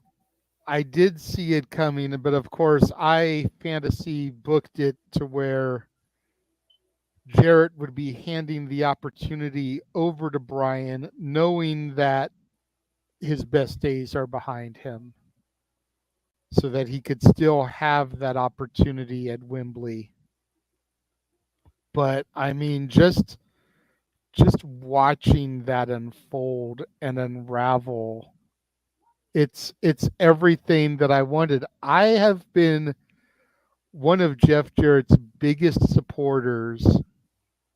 I'll say since Bash at the Beach, because I wasn't big with Jarrett during his WWF run when he was with Owen. I was still very much a cheer the baby face, boo the heels type of guy. But after that Bash at the Beach situation, and as things, more and more started to come out about it, I really kind of took Jarrett's side in things. And I've been a Jarrett fan. I went to a Comic-Con that TNA was at, and Jeff Jarrett was there doing a signing with my Slapnuts t-shirt on, with Statboy's acoustic guitar. And it was like, here's the table down on the floor for them to sign, and above was like the green room where they waited. I held the guitar up and threw up the peace sign like Jarrett did, and you could see him from above pointing down at me, probably to some Spike TV executives, because it was a Spike TV booth, and just like acknowledging me down there because there's Jeff Jarrett fans in the world. So to see all this unravel and to see Jarrett giving those words of wisdom to Bryan, I'm loving every minute of it because it's what I've seen all along. But I'd be lying if I didn't say that I'm scared. Well, are you scared right now what Hikaru Shida might do to Dynamite Baker's first match since coming back from injuries? We are back for an AEW Dynamite Blood and Guts. And again, my respect to you, Jeff Jarrett, and Bryan Danielson. Shida in firm control right now, asking for Britt to come back in the ring. And again, Britt Baker taking advantage from behind. Shida right now taking too much time, appreciating her handiwork. Calm the waist lock. The back elbow strike. Again, Dynamite Baker DMD has been out of action for practically 2/3 of a year plus at this point, folks. Blind the elbow strikes now. Irish whip reversal. Shida, though, throws Britt. Britt, though, catches her with a sling blade. Back of the head, that whiplash effect. And uh-oh. I think Dr. Baker DMD is ready to see her next client. Of course, you don't know the lockjaw, folks. It's literally where Dr. Baker DMD grabs that nerve underneath your jaw and can almost rip your jaw off your face. Almost a mandible claw of lethal proportions. Ooh, that was a shot a little bit low right there by Shida. Transition, German suplex, holds on. Maintains hold of the waistlock. Now rolling towards the Jujikatami cross arm breaker here. Dr. Baker DMD trying to reverse, but Shida transitioning to a triangle. Right now, trying to adjust position here. And again, Dumbergut's looking for that lot job. Both these women right now are just trying to keep a hold. And a guillotine. Front guillotine there by Hikaru Shida. Haven't seen her use this in a while. Oh, man. And just took her down with a knee strike. These women are leaving it all out here. I like this. And right now, Shida to the top rope, looking for something big. For Bigger, able to get out of the way. Caught with a thrust kick. Looking to follow up. Wait for that kick to the side of the head. Transition again. Wait for the elbow strike. Oh, God! Shida connects. Wow! Britt meets her with a freaking super kick, Racine, and both women fall on their knees. And these two pick it up right where they left off from their last one-on-one encounter. This has been a great rivalry with these two, by the way. I still can't believe the last time they faced her one-on-one was for the AEW Women's World Championship in 2021. Rolling out, jackknife, cover by Shida. Britt reversal, shoulders down. Shida right now, lobbying for position. Deep hook up of legs, 2.5. Excuse me. You're all right, brother. And great job by Britt Baker, able to kick out of that deep pin attempt by Shida. But again, JJ, it might literally come down to the lockjaw and the katana here for one of these two to win. But Britt, finds a footing, brings Shida down. You okay, man? I'm good. All right, just making sure, because I know we're talking about the history here, and honestly, it's not really. You can talk about the story of both these women's legacies in AEW, but again, this is Britt's return match, and Shida. Wait a minute, but Shida's scouting that Kendall stick. Like I said, looks like she's taunting and teasing a heel turn. Whether or not she uses this could really help solidify that. Rolling elbow strike, though. Shida did use it, though, JJ, and now Britt hooking up Shida. The snapping neck breaker, roll the dice, cover, hook the label, the red, Britt, bingo! The toughness by Shida, but how bad does Shida want to win? Is she willing to give up her own moral code? And again, Britt looking for the lockjaw. Brett's kick blocked. Oh, God! Question mark kick by Shida. Falcon Arrow! That could do it, Noah. She didn't go for the cover. She's looking to unkeep the katana, the Shining Samurai. Wait, Britt able to scout it, though. And here comes the lockjaw. Shida right now in a world of trouble. Messenger says, yo, lockjaw in. Lockjaw in. Dr. Britt Baker with the win. Ties the series up 2-2. Tremendous comeback win in the comeback match for our DMD. Dr. Britt Baker submits the Shining Samurai. What a hell of a fight. I'm sure Big G is happy. Yeah, I know you're not going to be happy hearing that over the Titantron. Here comes Mercedes Monet. Oh, shit. Here we go. And she's got a mic in hand. Fucking up a perfectly good television broadcast. Well, already got to deal with those bitch-ass Young Bucks in the main event. Now I got to deal with this hoe. Oh, okay. Looks like Mercedes Monet has something to say.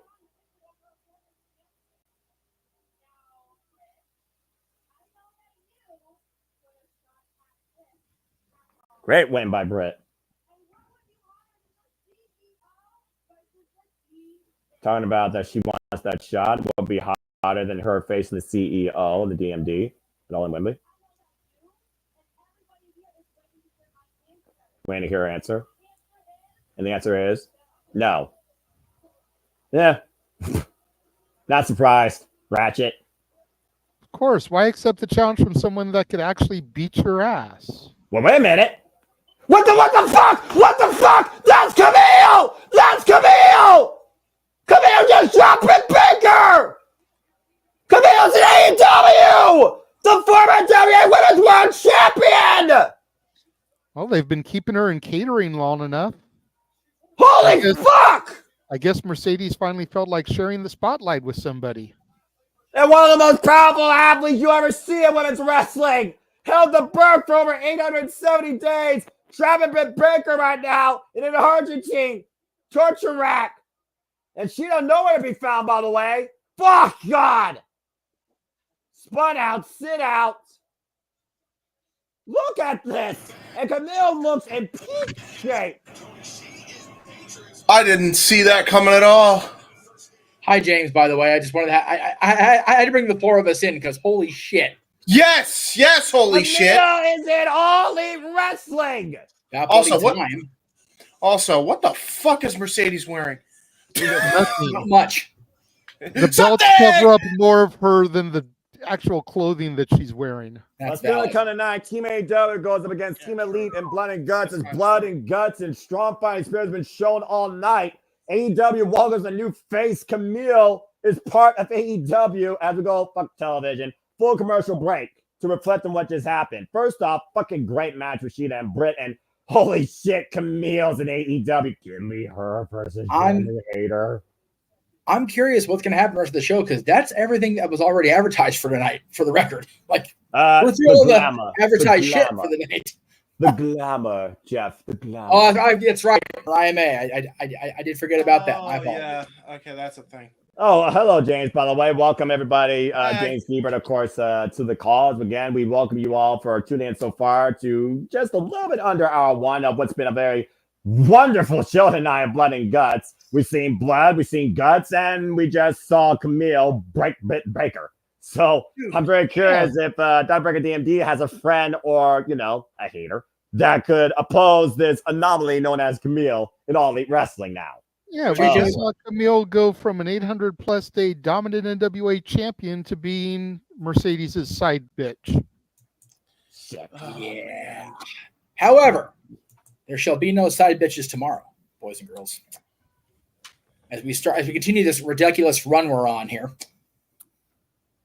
JJ, you and I tomorrow get to talk about some of the classic champions of the past and maybe even the present. You'll just have to wait and see tomorrow. As he and I reveal the choices for the top 10 men, and it can't be women because China didn't hold the U.S. championship, to hold the Intercontinental and U.S. championships within WWE and NWA/WWE/WWE. That's just the first thing tomorrow. And of course, we move on to our Call of Impact, which is becoming a thing. Apparently, we're going to be calling NXT and Dynamite and Impact, at least for the maybe not next week with Dynamite, unless Tony pulls out a complete freaking rabbit out of the hat here the next hour. Yeah, wouldn't put it past the guy; he's crazy. But as alluded to earlier, we'll be simply predicting, or Noah and JJ, Noah for sure, and whoever else he enlists for the team. We'll be simply predicting Death Before Dishonor. That'll be tomorrow night, 10:30 Eastern, 7:30 Pacific. So a triple header across the Multiverse of Media tomorrow, and then that leads into more pay-per-views and watch-alongs because all the wrestling is going to die, et cetera, et cetera. Friday, of course, is... Folks, I'm taking the role of Noah Foster this weekend. No shit.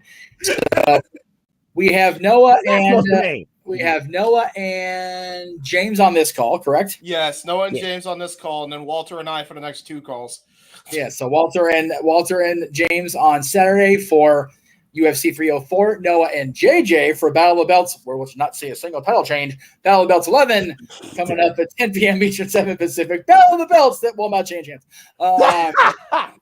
Damn it, tell me I'm wrong. Let's see if we at least get every match that's actually for a title, unlike the last one where there was like an eliminator match. Well, I mean, JJ, Jeff, James, there's some titles for you. I just called 3 J's, and there is 3 titles on Christian Cage, our new trios champion, the Patriarchy.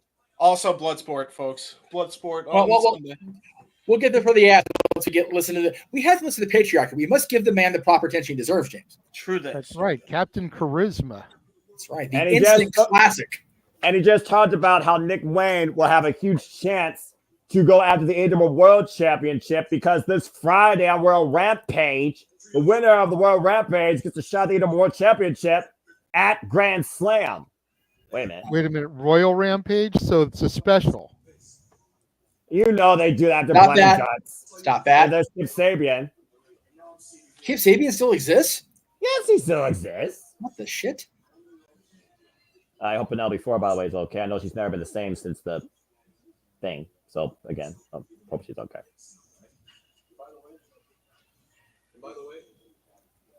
Damn. Battle for biggest douchebag in the company right here.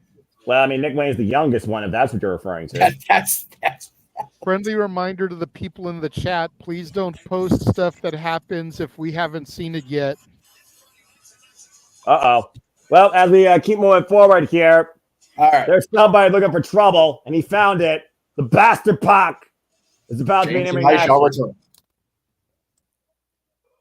Again, we gotta wonder, guys, what is Pac feeling about the fact that he's supposed to be challenging for the AEW International Championship, but well, Osprey and MJF are running it back in Wembley. He said nothing's gonna stop him getting to Wembley, JJ. He's the number one contender, and it's basically like he was basically put to the side after what we heard at the beginning of the night.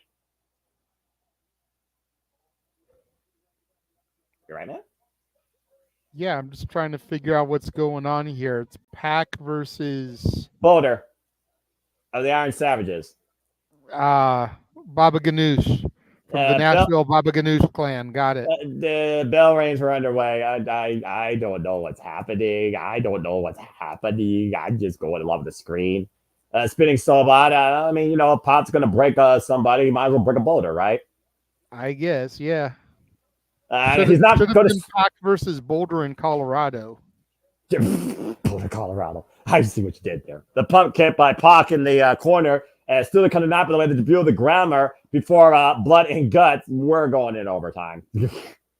Duh, you think? Because we got to get the next women's segment at 6:15, 9:15. Oh, you stop that! Come on. You get Stop one me when I'm telling lies. 9 out of 10 times you're not lying, but we literally had a great women's match a few moments ago, and the arrival of one of the most phenomenal athletes in women's wrestling, Camille. Anyway, the fucking news. I'm trying to call this. That's right. We had the debut of Mercedes Moné's sidekick. Shit.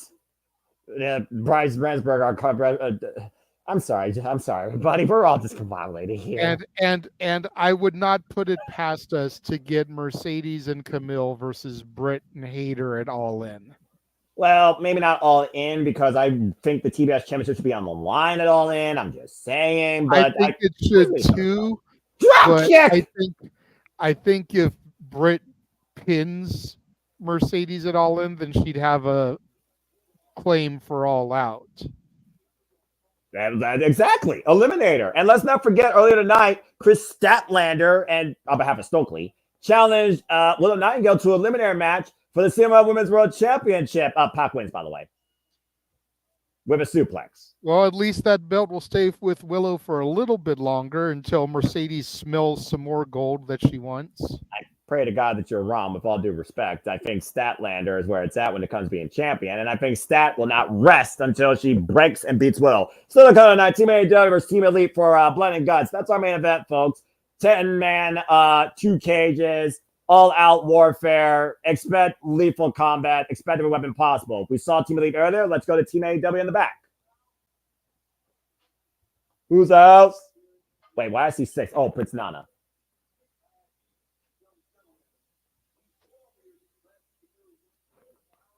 Shit. I feel like I'm looking at the island of misfit toys. Yeah, well, misfits. And Swerve is the lion that runs the island. Well, Darby also said last week how Swerve is not his leader.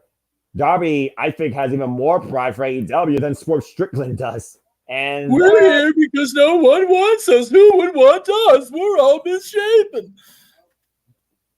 They'll never take us home. Oh boy. Santa Claus save these motherfuckers. Jesus Christ. Problem is Santa's a dick. Oh my gosh. Well, the violence may ensue before these men get in the cage at this point, because it sounds like Swerve and Darby are ready to throw fists right now. If they can't get it together before going into that War Games match, we're in trouble. Mark Briscoe, come on, man. Restore some order here. Give us some inspiration. Preach the good gospel, man. Mark Briscoe, restore order. Run that sentence back again. Yeah, for real. And I'm sorry, but watching the Acclaimed trying to get Swerve and or Darby to scissor them before the match is going to be more entertaining than that Mercedes shit. I am going to come on screen with you three if they try that and pop like I've never popped you fucking for. I swear to God, I'm going to do it. It's going to be a thing. I'm going to pop worse than Big G did when Britt Baker came back to television right now. I'm just listening to Mark Briscoe right now. I'm literally canceling everything else. Freaking Anthony's just trying so hard not to like laugh and also not get like not fired up. You can tell Anthony's having struggles. How can you not get fired up when Mark Briscoe talks to you?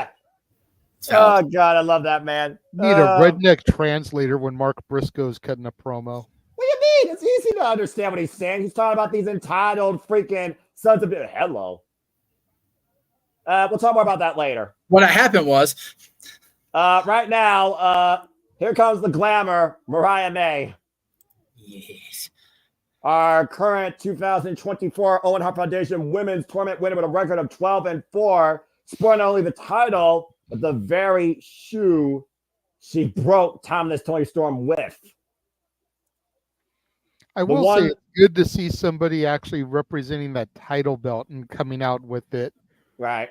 Of course, again, JJ, you might be calling the Timeless last.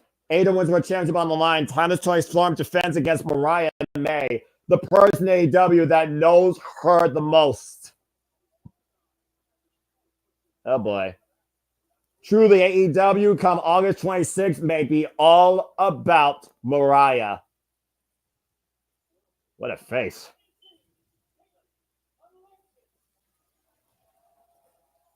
That's the Corey's local talent here getting a chance here. Getting Alexis right now going one-on-one with the glamour. Rick Knox, our referee for this contest, but he's run away. Oh, God! Shotgun drop kick! Out of the gates. It right there, Jesus. Yeah, literally, she kicked her head all the way back to where she came from.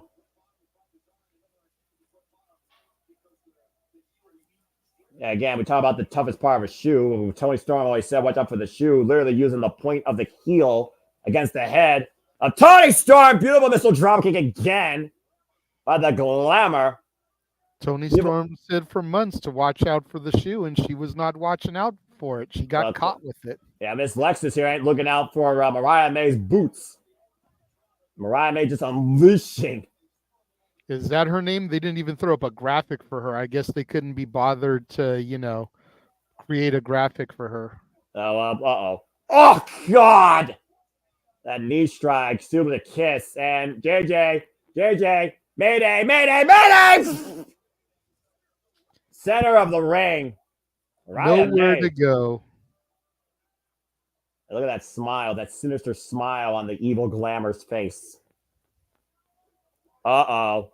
Oh, no. Come on now. Come on. Oh, we know what's coming here. Light camera action for the hip attack. Coming in for her close-up. Oh, God! That whiplash effect with the hip attack in the corner, and she's not done. Storm Zero! You evil bitch! Cover! That's a win for the glamour. More diabolical, more evil, and more attractive than Liv Morgan. Yeah, I said it. Come at me, people. Actually, I agree. I could give a fuck all about that. I'm just going to leave it there as I'm just, again, supposed to be. Wait a minute! What? Wait a what? No way! She bludgeoned Thomas Tony Storm. There's no way. She got you fools. Damn. Don't wait a minute. Oh, no! There's Tony! Look at that face. The eyes tell the story. JJ, are you black and white? I'm not looking at my screen. I am black and white, sir. And Mariah May right now might be looking at Tony Storm, who's seeing red. Here we go! The protege, the teacher, teeing off here. A teaser of All In. I don't think we've seen Tony this pissed off since the Outcasts broke up. I think you're exactly right. I mean, again, she literally treated Mariah May like a daughter more than a sister. These two were bosom buddies, boob and boob with each other. Timeless Tony Storm is ready to rip Mariah May's head off, and vice versa. He said bosom buddies. Yeah. Look at that face. These two being restrained by every possible official they got there. Whoa. Uh-oh. What did Tony say? I missed it. Yeah, I'm about to say, you ready to throw down because I think she said something about, are you ready to die because I am? I mean, literally, Timeless Tony Storm is ready to rip Mariah May's head off. The Glamour, Mariah May versus Thomas Toy Storm for the AEW Women's World Championship at All In. August 25th can't come soon enough for this feature presentation. But coming up next, we are mere moments away from our main event here at Blood and Guts. Team AEW versus Team Elite. I've never seen Thomas Toy Storm that furious in my life. Wow. Okay, all right. I'm for it. There we go. Hell hath no fury like a woman scorned, especially a starlet. All right. Narrated by Dean Malenko. Ooh, we'll have to watch that back later. Well, I mean, again, we talk about the most violent match in AEW history, the fourth inception of Blood and Guts. This match literally is where you put morale in the back view window. We've seen people hung off this cage, dripping blood. We've seen people thrown off the top of this structure twice. We've seen tacks. We've seen glass. We saw the damnedest women ever seen, a screwdriver board used against Kenny Omega, John Moxley, and Kota Ibushi. And now we got two of the most lethal men in this business, Darby Allin and Swerve Strickland, involved in the most dangerous match in AEW history. We literally called him and Page and Swerve Strickland drinking each other's blood last year at Full Gear. What the fuck are these three yahoos and 7 other cronies about to do to each other? Don't know. Oh boy.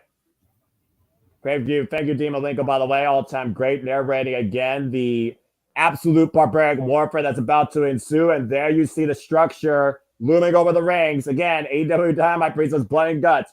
2 men enter the cage for 1 5-minute round. Every few minutes, another participant enters. Blood and Guts match officially begins after all 10 men have entered the cage, and the winning team is determined by making any opponent submit or surrender. Pinfall means nothing.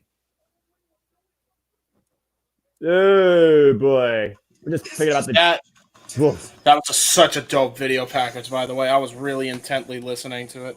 Well, I mean, it's like Jake the Snake Roberts. When Dean Malenko speaks, you listen. True that. Justin Roberts, bring us in. So, folks, Blood and Guts is what I see Justin Roberts saying. Has he said that for you all yet? He just said guts. Yep. Okay. Same. Okay. All right, and remember, Team Elite has the advantage. Let's find out who our first participants are on each side. No, you bastard Sling. I hate Sling, man. And the first participant for Team Elite is the scapegoat, Jack Perry. And of course, JJ, who's our current TNT champion. I still don't like Jack Perry, but I do feel still that he deserves that title. Well, I mean, there's no. And I know that seems kind of oxymoronic, but. Well, you basically lobbied for, again, Jack Perry and his road back to this gold versus others. Anyway, Team AEW, Team Elite, Blood and Guts up next, and fuck television. All right. Now we got a moment to breathe. Let's go ahead and reflect. First off, Evil Glamour. Yeah, I'm about to say, JJ, good analogy there. A stunning sight of something so sinister, but Jesus, I've never seen Thomas Toy Storm that hell-bent to tear apart a freaking Vixen. Wow. The $1 million question now, Noah, is Tony too emotional? Well, does she let her emotions get the better of her? And that's how Mariah usurps her and takes the title.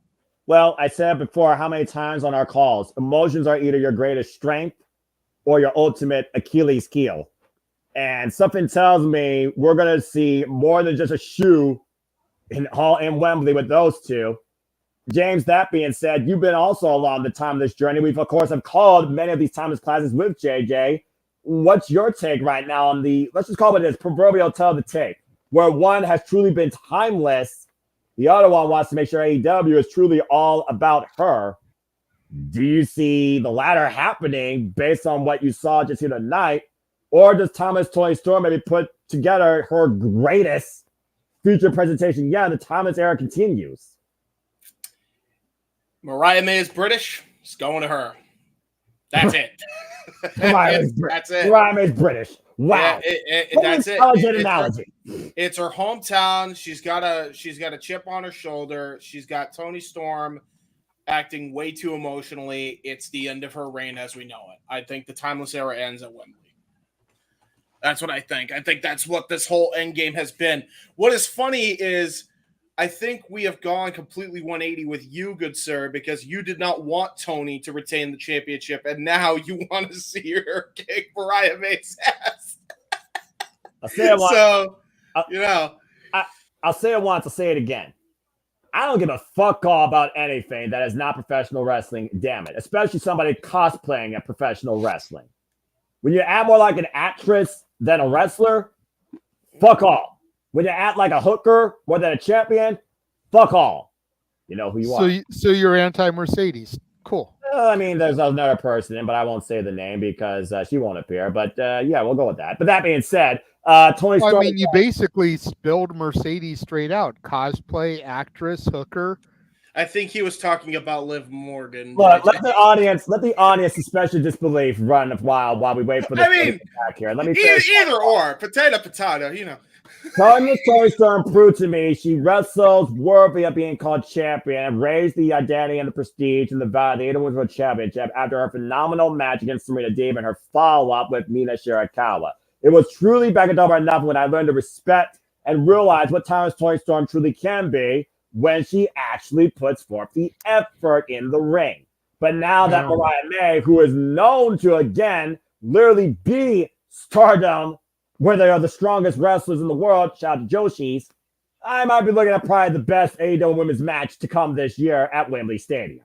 And looks like we're going to have Darby Allin for Team AEW starting things off against the scapegoat Jack Perry. And from the best professional wrestling match for the women's division, I might be looking at the most reckless and violent abandonment with the two most lethal men here in this company that give zero shits. Uh-oh! Yeah, and by the way, JJ, you're really like, oh God! Okay, so well, I was going to say that skateboard had text on the bottom, but fuck that. Jack Perry just threw a chair in Darby Allin's face. Okay. And again, folks, this match is an endurance. Oh God! It's an endurance ride, so buckle in because this match doesn't officially begin until all 10 men are inside the cage, and the first 2 men aren't even inside it. Jack Perry right now just teeing off against Darby Allin here on the outside. Darby Allin, who again said that he values the TNT Championship more than the AEW World Championship and has called Jack Perry out to put it on the line against him at Wembley Stadium. I'm trying to see if I have this in sync. Is he getting the stairs yet? Yeah, he's putting the stairs up against the barricade. Again, James, you're good, bruv. And right now, I mean, all we're doing is calling 2 men just beating each other on the outside. They fight. Straight up fight. Oh, God! Yeah. All right, now I'm up and over the stairs into the front row there. I almost into that fan's lap. She almost took a Darby Allin home with her. Good grief.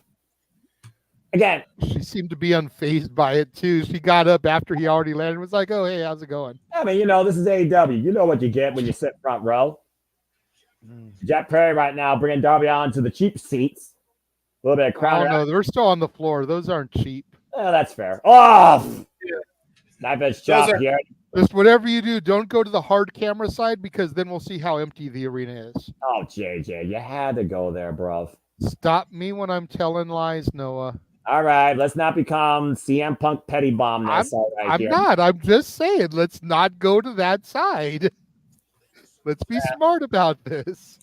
Yeah, fair enough. And right now, Darby Allin and Jack Perry, some men never grow up. And right now, I swear, I'm not trying to be petty. I'm just making a point. I'm not My job as an analyst. I know, I'm not talking about you. Whoa, God, what a clothesline. Darby Allin. I'm up and over the rail there, trying to get back towards the actual ring. You mean the actual cage? Let's just say there's 2 rings inside a freaking cage. Tell me that's the clothesline. And right now, literally, Jack Perry's upside down. Darby Allin sending Jack Perry inside the cage. And the door is closed. I don't even know if the timer officially started, by the way. Keep in mind, these men are supposed to fight for 5 minutes. Oh, God! The man who's been hit by a bus just got brained with a trash can.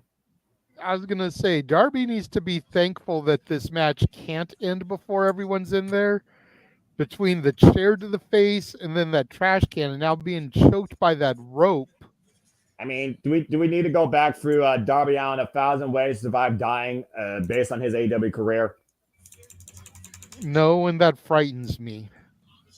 Good answer. Yeah, Jack Perry right now with Darby Allin hoisted up in the shoulder. What the hell is Jack Perry looking for here? The Razor's Edge. Lawn dart into the trash can in the corner. They say there's 6 million ways to die. Choose one. I think Darby's trying to go through each one of the 6 million, see which one actually kills him.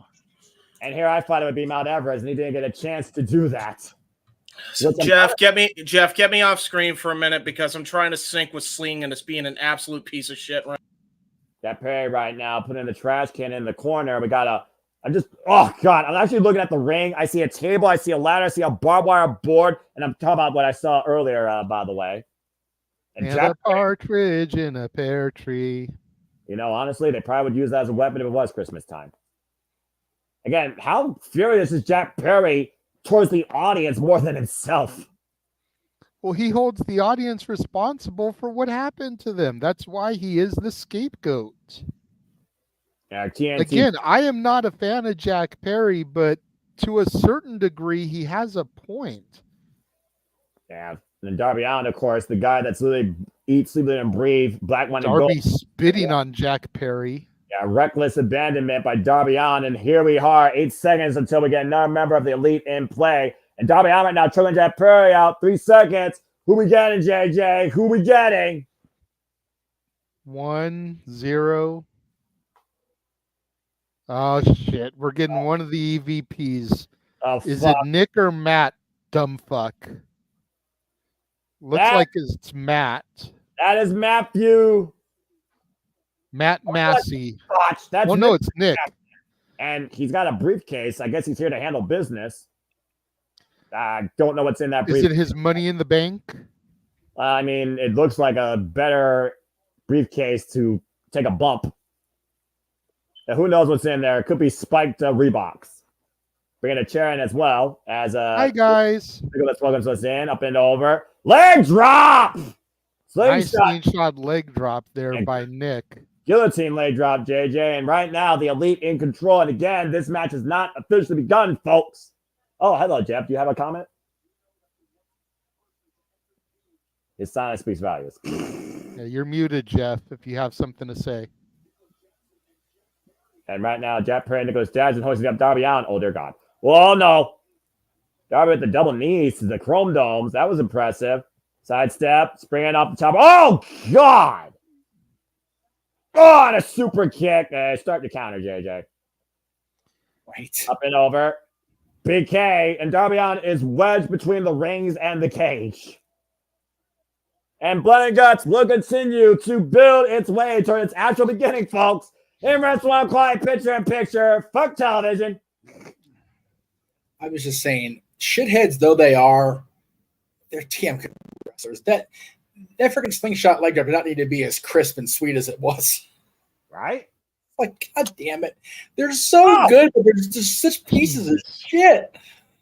The character versus the attributes. Right? Nicholas Jackson and Jack Perry right now taking it in. Referees inside the cages, by the way, are Rick Knox and Bryce Rensburg, each respectfully in a ring. At this point, just making sure no one dies. Because, again, this match doesn't end until all 10 men are inside. Well, Knox being in there is self-preservation. He knows the Bucks won't let him get hurt. You sure about that? Yes. He knows that the Bucks will manipulate him. Valid. He also knows that the Bucks will accidentally super kick him or hit him with a chair. May I remind you what happened at Double or Nothing last year to Rick Knox? Rick Knox for the Bucks is the equivalent of Nick Patrick to the NWO. Yes. Yeah. Or Aubrey Edwards to Chris Jericho and anti-Jeff Jarrett. That. I didn't do it this time, Noah. Nope, all me. I own that shit. Jeff! Come on. You Jeff me. Jeff me. Guys, you need to move on from the past and look towards the future. I will when she will. Speaking of looking towards the future, if we can get $100 in super chats between now and next Tuesday, then come next Tuesday's NXT Great American Bash watch along, Noah will have to pledge his allegiance to Chase University as Thea Hale challenges Roxanne Perez for the NXT Women's Championship. And then when Thea Hale wins, Noah will also have to get a Chase University t-shirt and represent it on an episode of either Open Mic Night or on an NXT watch along. So let's get those super chats in, people. $50 to my channel, $50 to Jeff's channel to secure Noah's enrollment in the prestigious institution that is Chase University. Take the advice of the Continental Champion, Rainmaker, on both of our channels. I don't like either of you right now. I'm just going to put that out there. I don't like either of you right But who do you like more, Noah? Me and Jeff, or the Elite? Ooh. Welcome back here at AEW Blood and Guts, folks. We got 10 seconds. Saved by the bell. Team AEW here. Darby on right now. Definitely in need of somebody to assist him after his ankle getting shattered. 2, 1, Who do 0. we got? Oh, here we go. Briscoe. That raises the mood. Redneck Kung Fu coming to the redneck ring. badass. Reckless redneck abandonment. Damn boy coming in to Blood and Guts first time ever. Ring of Honor World Champion, folks. Big defense this weekend against Roderick Strong. Yeah, I'm about to say, he'll be taking on Roderick Strong, of course. This Friday, we covered the for this honor for the Ring of Honor World Championship. Of course, part of the conglomeration with Orange Cassidy, Tomoshi, and the binded artist, Kyle O'Reilly. Oh, wow! Step up close on White Jet Perry inside the other ring. And then, boy, in full control. Escalera by Man Nicholas got hooked by Mark Briscoe. Got on the suplex, and Mark Briscoe completely turned this match around, as I expected. And someone told me that white tank top is not going to stay white for too long. JJ, you're an ECW Classic fan. That was very Sabu-like by Mark Briscoe. Luckily, his arm getting caught didn't completely tear the tendon off the bone like Sabu. But, you know. It was also very Sabu-like the way Jack Perry just chucked that chair at the start of the match. Yeah, I'm about to say, hello, Joey Styles. This is, again, the Briscoes know how to use a ladder. Nicholas knows how to eat a ladder. And he's thrown into it. In the corner, hard Irish whip. Highlight of the match so far. That's right. That's my new favorite ladder. Favorite ladder. Oh, good Lord, Raven. Oh, man, that ladder dropped across Nicholas by Darby. And Mark Briscoe slaying Jet Perry on the other side. Somebody in Nashville, give me that ladder for my office. Of course, we saw Mark Briscoe and Jack Perry first collide with each other during that Forbidden Door 6-way for the TNT Championship where Jack Perry won the title. I want that ladder to go with my steel chair from the Scorpio Sky Scott Lost Guerrilla Warfare match. There you go. Nicholas Jackson right now trying to feel out his left arm. Might have been crushed underneath Mark Briscoe's body and that ladder. And of course, the next person we know will come out representing the Elite. I still want what's in that briefcase, by the way.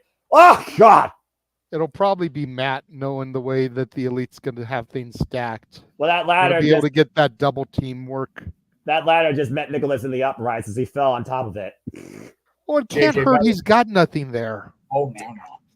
A suplex right now by Mark Briscoe. Reckless abandonment in play here, folks, in the early going, as expected.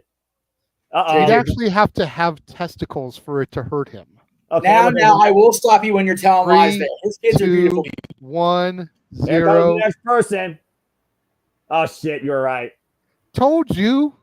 Happens. God damn, it sucks to be this prophetic. I thought you were going to say, man, it sucks, but I'm right. And here he comes with another briefcase. So we got 2 briefcases now. He's also coming out. He's also coming out with his AEW World Tag Team Championship, but he's not coming out with did Nick. What is this? Feaster fired? Oh, God. Damn. That briefcase in the head of Mark Briscoe. I'm not sure what this is at this point. They're having Generation Me flashbacks. Oh, sweet Jesus. That's enough of that nonsense right now. That briefcase just got busted into by Darby Allin's head. By the way, Jay, you mentioned him earlier, just a few seconds ago. Scorpio Sky is going to be Chris Van Vliet's next interview guest. Yeah, I'm about to say. Nice. I am here for that. Every bit of that interview. And Mark Briscoe is bloody. The first man What a bleeding surprise. is Mark Briscoe. I repeat, Mark Briscoe is bleeding, and he's being grabbed across this cage. That briefcase busted Mark Briscoe wide open. And the Elite right now control a 3-on-2 advantage. Forehead getting grated like some fresh cheddar cheese. And he likes cheese balls. I don't know if he likes cheddar cheese, though. If you watched his interview, promos alongside his brother, Jay Briscoe, RIP. Mark Briscoe bleeding. In other news, it's hot outside. And buckle bombing on Mark Briscoe's back. Darby Allin goes, courtesy of one of the Bucks. Now locomotion suplex is coming into play. Why is Darby getting buckle bombed, JJ? Did he not learn from his mentor Sting not to get freaking buckle bombed? I mean, Sting was a bit reckless at times, too, if we're being honest. Oh, God! He admitted he's even a risk taker sometimes. And that man's retired now. For reasons. Yeah, thank you, Sting. Uh-oh. This is going to suck. Double stomp dominator. Backstabber follow-up. 2-for-1 by the Bucks on Mark Briscoe and Darby Allin. God damn it. I hate to admit that was pretty clean. I was going to say, you're such douchebugs, but fuck hell if they're not good. To Jeff's point earlier.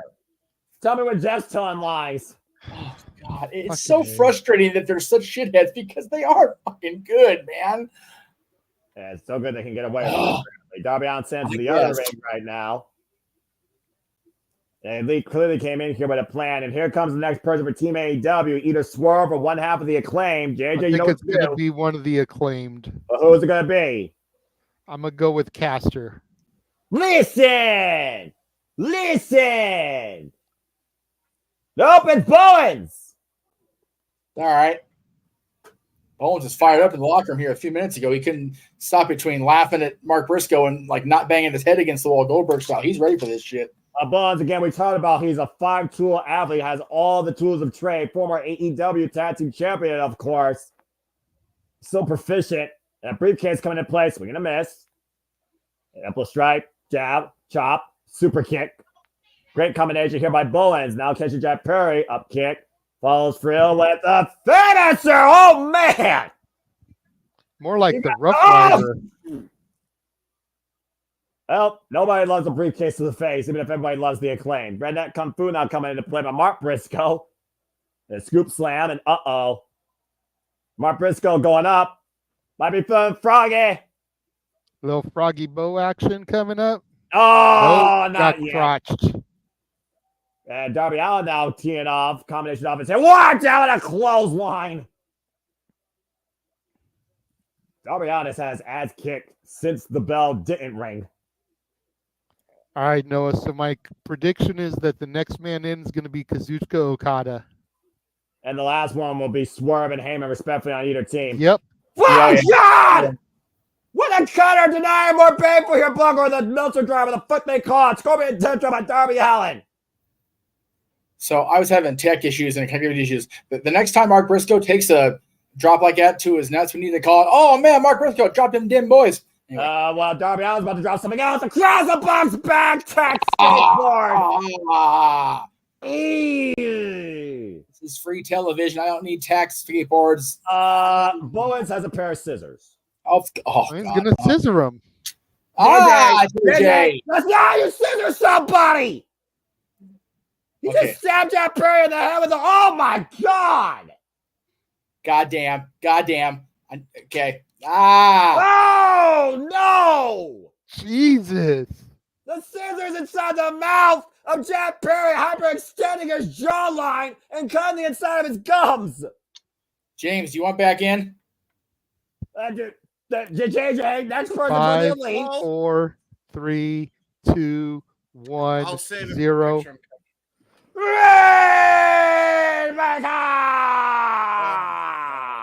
You guys call it for a minute. Kazuchika Okada bringing Rainmaker Drive inside Blood and Guts. The only respectable member of Team Elite, the Rainmaker, Kazuchika Okada, entering the cage. First time ever inside of a cage, to Noah's point earlier. Oh, Jesus! And the Rainmaker sign over to the head. Hey, James, you made us so damn fucking glad. I'll get to it in a minute. I have some words for fucking Sling on the next picture-in-picture. I don't even care. I am giving them a fit when we get to picture in picture. Oh, Tombstone right now, attempt. giving Mark Briscoe something. Oh, Jesus! With it. Tombstone power driver on the sign. Oh my gosh. Uh-oh. Right. Oh. Ah, Flip off. Kick to them boys. Exactly. Drop kick. Good shit. I love you for that. Drop kick Van Daminator there. Yeah. The Elite back in firm control, and they're showing the scars of battle. Fuck television, wrestling client, picture in picture. As right now, Jeff Mace getting the tax out of the Bucks arm. Anyway, All right, so ahead, they're taking tax, and it's the fucking young fuck, so I don't give a shit. All right, Fork sling. Holy shit, dude! Get me on solo. I don't even care. Dude, 17 times. 17 times I tried to get this thing in the sink. Sling. What the fuck? 17 times. Because this is what was happening. I would try to get to Noah. I'm trying to follow along with this commentary. It would go a second way behind, and then I try to go to the thing. It would go a second forward, and then it would go 3 seconds forward. Then it would go all the way back to the Big Bang Theory 2 hours prior when I didn't ask for it to be there. I'm not trying to go to Big Bang Theory. I don't care about fucking Sheldon and his nerd language. I don't care. I'm trying to watch heavy violence, pro wrestling violence on my TV screen. I swear to God. All right. So, Dan. I'm going to ask you. Well, I'm going to ask you, James, when we get done on tonight. that note, there was a moment there on your diatribe, at least on my end, where it froze on your like thin lip frown face with the very much graphic. You have to cap that for your next meme. Has to be a thing. Dude. That Perry is bloody now, by the way. Yeah, good. We got bleeding butt. We got Mark Briscoe bleeding. We got Jeff Perry bleeding. We got Crane Style. Oh, the butt kick to Mark Briscoe's face. Talking over fucking James. Looks like one of the dumb fucks is bleeding also. Yes, bleed, Bucks, bleed. Both bucks are bleeding. One's bleeding from the arm. The other one's bleeding from the head. After good, yay! More blood for the Bucks. I'm sorry. By the way, James, you asked a while back if I could do that whole mean pull thing. Yes, I can, but I can only do up to 5, I believe. Bro, dude, I don't even know if it came through. I was trying to sync the audio right with your guys' feed. I was trying to sync. I remember you doing that at the beginning. You were trying to figure things out. Now, God! Imagine my shock. You guys should have had me on for this. When the Big Bang Theory was on my screen 2 hours prior. Damn, and I'm like, huh? I don't know about that. I don't know about that. I was just like, okay. Whoa. I'm good now, so it's good. Well, first off, James, tranquilo, and now you can diffuse with violence. What an oxymoron, diffusing with violence. Peace with violence. Who knew it could be possible? I like blood. I like violence. Oh, God. Okada's unfazed. Uh-oh. Oh, no. Oh, jeez. Okay. Again, I'll be shocked if Okada bleeds. As JJ, you know what to do in 6 seconds. Time to get our next member of Team AEW. 3, 2, 1, Listen. 0. Thank God. I'm totally in sync. The Max Caster. He's got a no mic freestyle for Max. He's going to use it as a weapon. I mean, why not? Wait, Jeff, Okada. Jeff, right on the drive. Oh! Strike one for Okada. Yeah. And the chain down coming into play. He's a chain gang soldier.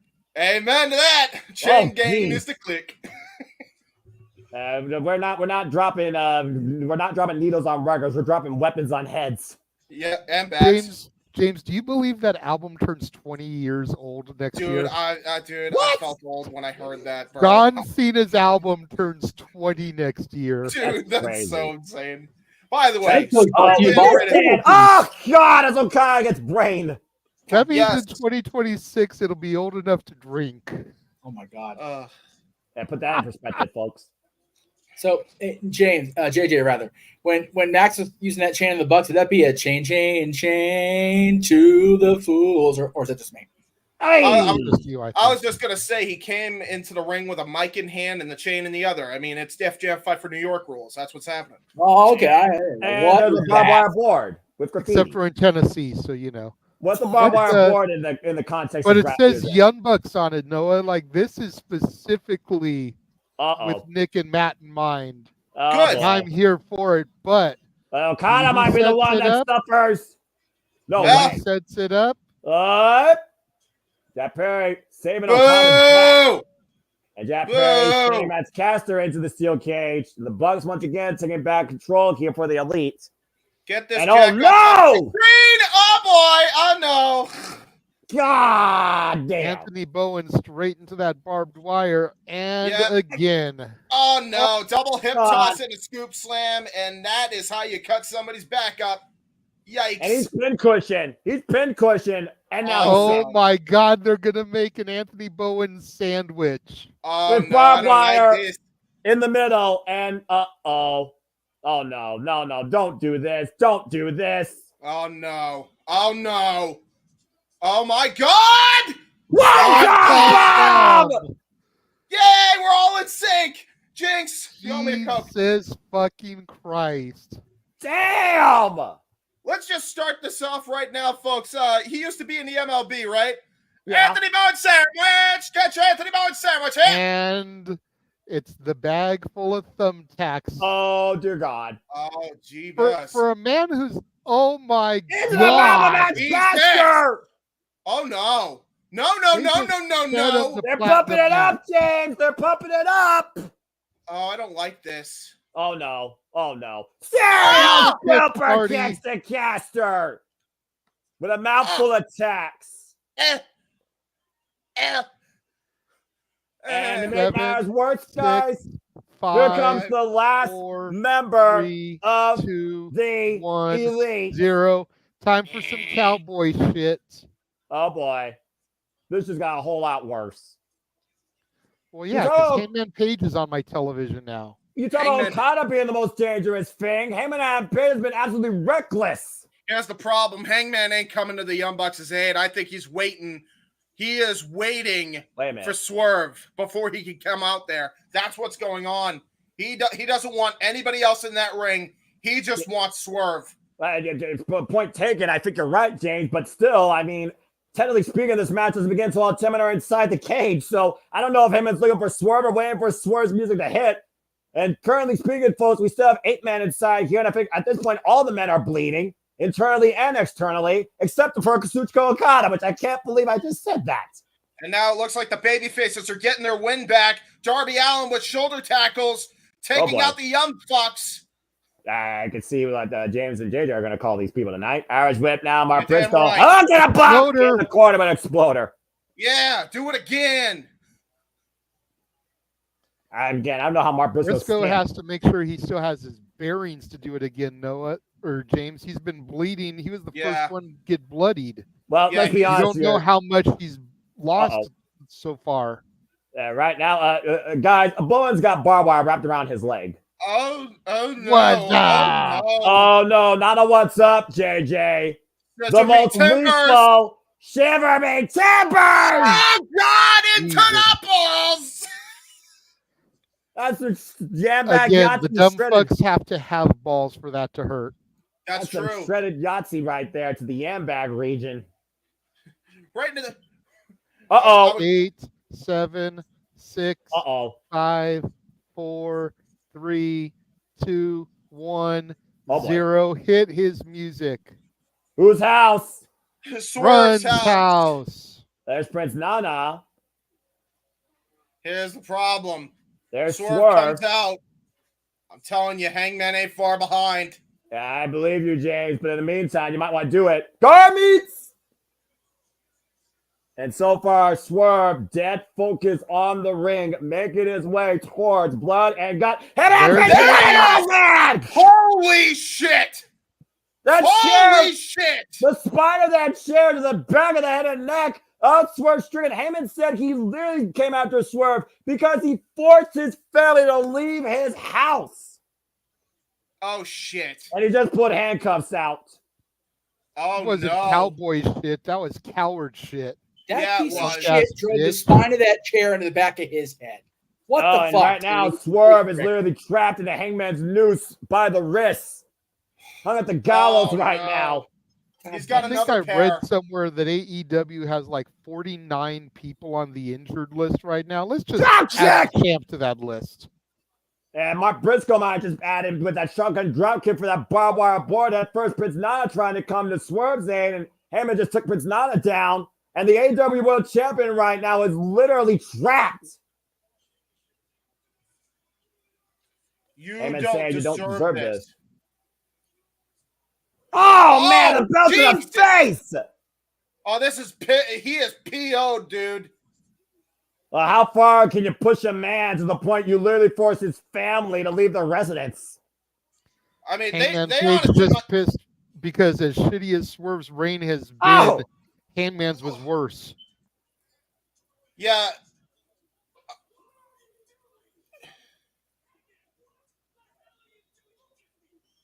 And Heyman And now the Young Bucks are trying to get him to stop.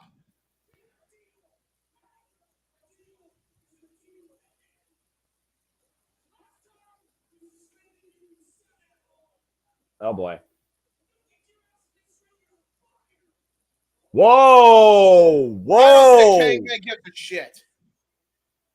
I don't think Hangman gives a shit. All right, now he's getting in the ring. Page now getting inside the ring. I mean, there was livelihood on the line here. Cage being locked, intently speaking, this match is officially begun as all 10 men have arrived at Blood and Guts. But Swerve hasn't entered the ring. I thought all 10 had to be in the ring, Noah. Well, I guess the EVPs can put a loophole on that rule. Yeah, I mean, let's be honest. Daniels has been taken out, JJ. There is no other way. I mean, it was either this or nothing.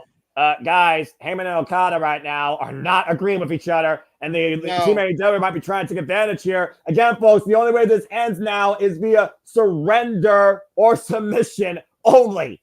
Yep. Blood and Guts officially begun, and again, Swerve right now is handcuffed. And Rainmaker driving the hand of Caster. Fuck television. Picture in picture. Well, this has just turned to a whole nother level of shit show. Well, I mean, considering everybody involved. Oh, God! Oh! Jesus, chair to the face of Darby. That was a trash can, bruv. Something hit him in the face. That was a trash can. Well, now we know. And again, I still go back to what I said during the pre-show. Okada and Heyman are going to have a fallout, and that is going to cost Team Elite in the end. Mark my words. Oh, God. I'm just not sure how we get there.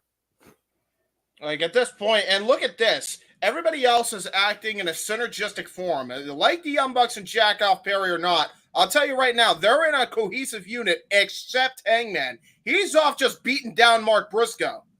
He didn't give a shit. And JJ, let's not forget, Swerve Strickland was the first guy the Elite lobbied for to be on their team. And he might be the reason they lose. He might not be involved in the damn match tonight. Here's the factor, folks. Bolt cutters are a thing, and Prince Nana still was not supremely affected yet. So rest assured, I think this is far from over.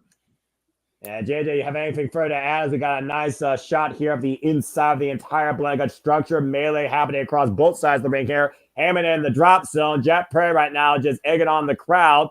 And Buck's flipping off the crowd. I can't tell which Buck is which at this point. Oh, no! Big elbow drop. To the knees. Froggy blow denied.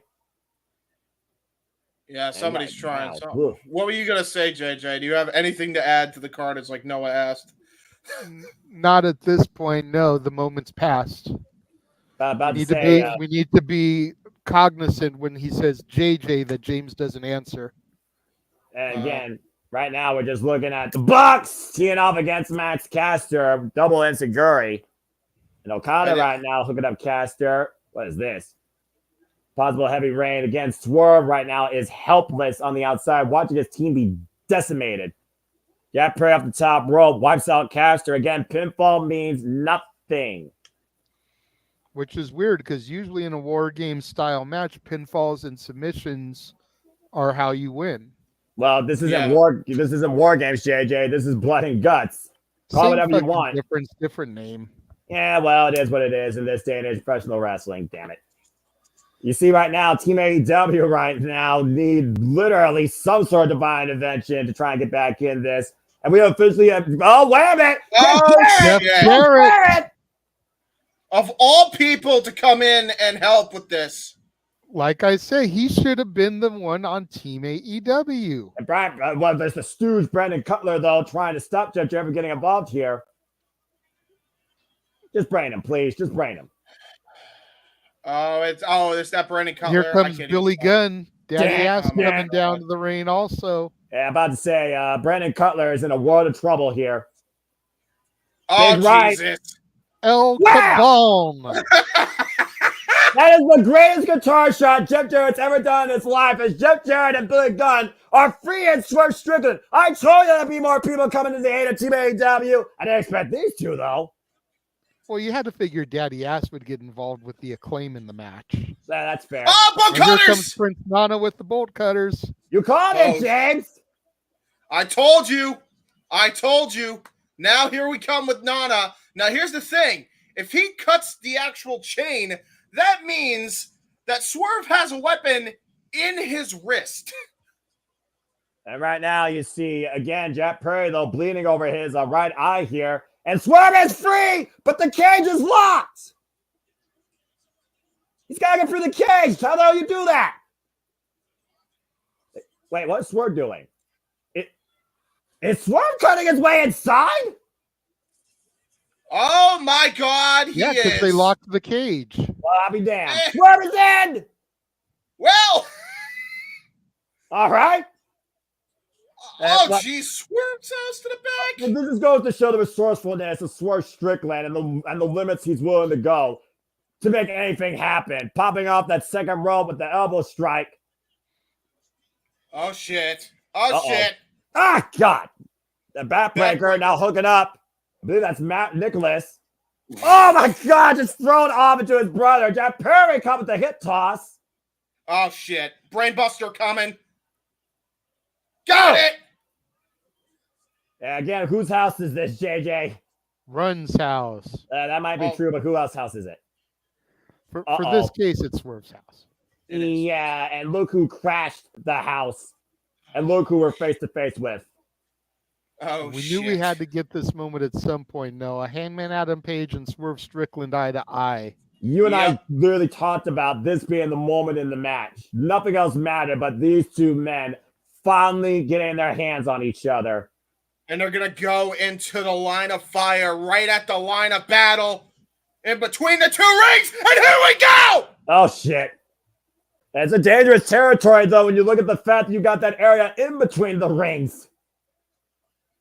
And Heyman, decking Swerve up and over into the other ring, and might be looking for the butt. Look, got hooked. Big pressure, counter. Pins don't matter. Doesn't And matter. now Swerve. Oh, no. Might be looking to snap the arm, up kick by Heyman, create separation. Piece of barbed wire board in Heyman's hands. And just literally plants Swerve Strickland underneath it. Yeah. Wait, what's Darby Allin? Oh, cold red. Oh, Now here comes Okada. Flapjack. Big flapjack. And I'm about to say, at this point, though, who's the worst for wear at this point? Who's got the most fatigue? Who's got the most damage? Friggin' 10-man melee field here. Double super kick. Party. And my Pringles to the feet. What's up, oh, Buster Lariat? He no-sold the shit out of those super kicks. Dragon by Jack Perry. And Phony Mopper's coming over and fall through flatline her by Swerve Strickland.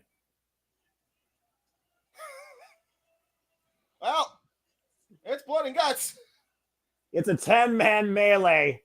10 men sacrificing life and limb for the sake of All Elite Wrestling and the future of it, for that matter. Feel like this is the invasion back in 2001. Let the bodies hit the floor. Was the stable gun involved during that time, JJ? Probably. Oh, dear God. Team ECW. Oh, shit. You remember having a full gear, right? Oh, dear. Final blow! Now, see, that does hurt because Swerve actually has testicles. Yes, he does. And it's all legal here in Blood and Now we're Guts. going to see what's inside one of those briefcases. Yeah, what's inside there? What the hell's that? That's an array of staple guns. Oh, what? These guys are sick in the head. Oh, They are dude. sick in the head. Okada has a staple gun in his hand. I never thought I would call that in my life. Oh! God damn! Oh! Oh no! Oh Got no! fired. And pinned literally inside Swerve Strickland's skin. Oh my God! What a sadistic sight. Swerve is laughing. I repeat, Swerve is laughing. Oh no. This may be Swerve's house, but the Elite trying to turn Swerve into a human pincushion. They just woke a demon. Oh my God! I got out of sync again. They just stapled him in the head. And he stapled the other buck in the head. Nicholas and Matthew right now with some new jewelry, and so does Jack Perry in the neck. Drop kick by Okada. Uh-oh. Look at the hook up Swerve. Wrist control. Right. The fuck you. Oh! Damn it. He just stapled. Oh, no! Buckshot lariat by Heyman Okada. And he just stapled Heyman in the mouth after stapling Okada on the middle finger. House call connects. Blood and guts up on display, JJ. I love it, damn it. Swerve, the only man standing here. Everybody is laid out as we go to restaurant quality picture-in-picture once again. Fuck television. I don't think I could ever recall, JJ, a man getting stapled on their middle finger. I'm just saying. Try to Yeah, go for I Swerve's don't house, think- that counted. Go ahead, JJ. Sorry. I don't think I've seen that before either. That's definitely a new one. I've seen a lot of ridiculous shit done to men's hands, but never a staple literally in a man's middle finger. That just sounds all sorts of fucked up. Uh-oh. Then now we see Swerve and Heyman fighting towards the backstage area or the tunnels here. What the hell is about to happen here? Oh, no. Oh, Jesus. Swerve with the sleeper hold to Heyman, drawing him backwards. Oh, God! Jesus Christ. Just fall backwards off the stage. entranceway.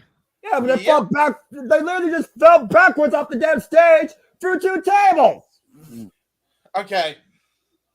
Well, and again, Matthew wondering what the hell are you doing as Bowens right now is on the outside. Keep in mind, by the way, JJ, the surrender or submission can actually happen anywhere, I think. We've seen it done on top of this damn thing.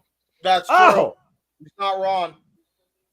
And again, right now, you see with the Matthew braining Bowens and Caster. Aubrey Edwards got a work cut out for her on the outside here. And it looks like Matthew might be going to check on Heyman. Wait a minute. Nope. Or bringing another table into play. Goes, why the fuck not? Oh, Jesus. There's too much shit going on, and Jeff hasn't been able to get his rant out yet. He's been trying to fucking rant on Hangman for ages. Well, I mean, you got Heyman's incapacitated, so I mean, if this is the time he wants to rant, say his name and Avatar Man might appear. As we're having 2 tables set up here on the outside. Avatar Man, Avatar Man, Avatar Man. There you go. I have no rant. I'm just fucking disgusted that this shit's going on again. Like it's we got a safety record second to none. It's like you got 45 people injured. You fucking curly-headed idiot. There you go. That's true. He's not Stop wrong. him when he's telling lies. No lies detected, and all I'm gonna say is tranquilo, mi hermano. As we got a full commercial break here. Again, fuck television. Again, folks, thank you for tuning in to Blood and Guts. It is not over, by the way. It is still going on. We're gonna have an overrun. On the show, we saw Breaker DMD have a phenomenal match with Karashida, beat her with the lockjaw. Camille has arrived in AEW. Just to become Mercedes' sidekick. Yeah, hopefully she'll deck her sooner rather than later and she'll go bankrupt, all right? Because I'm not going to badmouth Camille. She's too damn good of an athlete. We also, of course, saw in our opener MJF rechristened the AEW National Championship as the AEW American Championship. But, Ospreay talked to Tony Khan and got his official rematch cashed in for his home turf, Wembley Stadium. They will run the match back at All In August 25th. We also, of course, saw the arrival of Mariah May destroy somebody and Tyrus Tory Storm ready to rip Mariah May's head off without a shoe at Wembley Stadium as we're back here at Blood and Guts. You know what's surprising to me, Noah? What? We've gone through this entire broadcast, 2 hours now, and with Battle of the Belts that aren't going to change hands looming in just a few days. No matches have been announced for it. Oh, yeah, I guarantee you they'll be announced during either Collision the night of, or at least one will be announced on Royal Rampage, which, of course, will be this Friday. And, guys, things yeah, are going to get bad. Oh, no. I sense disaster. It's either going to be for Bowens or Nick Jackson. This is not a good place to be. Oh, dear Holy God. shit. Look at those tables. There are 4 tables, 2 and 2 stacked. Oh, Jesus Christ! God damn! And Bowens falls off the cage through 3 tables! Check him. Check him. He hit the back of his fucking head off the floor. That's how people get fucked up. Thank you, JJ. Look at the back of his head, guys. The back of his head hit. Why did we have to get the Wile E. Coyote cam? Because it was a fall from anything but grace. As we go back inside the ring, Mark Briscoe trying to regain control here. Look at the hook. I believe that's Matthew for Jay Driller. Yep, Jay Driller going for another one. Look at Jeff Perry. Jay Driller. Man up, Mark Briscoe. He's going to go for a third one. Where is he getting this from? He got it again. Adrenaline. It's an adrenaline rush, Noah. Yeah, well, adrenaline makes a man do crazy things, bar none. And I guess that's when you're already crazy, it just makes it worse. Well, Mark Briscoe was crazy when he came out of the womb, if we're being honest here. Like I said, when you're already crazy, it just makes it worse. Oh, Jesus. Mark Briscoe's got his target. Bang, bang! What an elbow drop for the table for Matthew! Froggy Bow! That was one. Finally gets to connect with the Darby Allin climbing up, looking for the coffin drop more than likely. Yeah, but he's doing it from a higher. What? No, that is not a. What in the hell is this man doing? Scaling the structure. Oh dear God! Coffin drop off the top. Holy shit! That is the definition of a drop. I've never seen that before in my life. That was ridiculous athleticism, dude. I did not expect a Johnny Mundo moment from Darby Allin of all people. And here comes Platinum Max. He's got that other briefcase. We don't know what's inside that one. The handcuffs. Oh no. Oh no. Well, I already saw a pair of those come into play. By the way, Swerve Street and Hangman Page are still laid out, by the way, in case we forgot that they exist. Yep. It looks like Mark Briscoe is looking to trap his animal, trapping the scapegoat Jack Perry against the cage wall. More like a crucifixion. Yeah, without a crown of thorns. Although I might just give him ideas. Crucify this jack-off son of a bitch. Yes! Yes! Man. Scapegoat feels like he was crucified by the fans. Now he's being crucified in blood and guts. Oh, and baptized by a candlestick. Holy shit. Yeah! There are going to be quits. Remember, guys, this ends via surrender or submission. If Jack Perry quits, Team AEW wins. Oh, God. Hit him in the head. Hit him in the head. Hit him in the head. Do it! Oh, no. Wait a minute. Darby what Allin is Darby doing? This is Darby Allin we're talking about. You know this man's crazy, right? Oh, no. I do know he's crazy. That's why I asked what he's doing. Well, this guy tried to burn Jack Perry alive at Double or Nothing. Yeah, this ain't good. Where do you go from there? Oh! Hello! Jesus Christ! Unprotected chair shot to the head over Jack Perry. Briscoe was like, fuck your life. Bing bong. I would have wished this on my worst enemy. Oh, my God. What does Darby have? Uh-oh. What the? Wait a minute. Okada's starting to move. Platinum Max going after him, though. Matthew Jackson trying to talk sense to the Mark Briscoe, asking for mercy. To your point, Okada, but Matt. Oh, no. Oh no, he's gonna light him He's on got a fire. lighter and a gas can. Oh, dear guys. God, no, wait, hold on. Okay, come on. Wait, time out here. We need to set some limits, okay? This is a bit far. Even you can't agree with this, man. No, I don't agree with this. No, all right, guys, all right. Quit for the love of your life, Matt. Seriously, quit, or he's gonna get burned alive, please. Oh dear God. Oh, this is not good. Sweet baby Jesus. This is on Hangman. This is Hangman's fault. That's the worst part. Does anyone want to read Jack Perry's last rites? I'm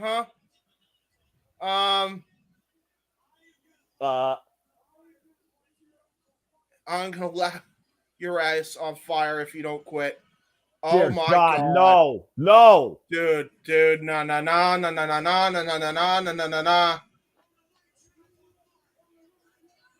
He wants that TNT Championship match. Doesn't agree to it. He just spit in his face. Defiant to the end. And this might be the end of Jack Perry as we know it. I don't know if scapegoats go to hell or to heaven. I'm starting to wonder if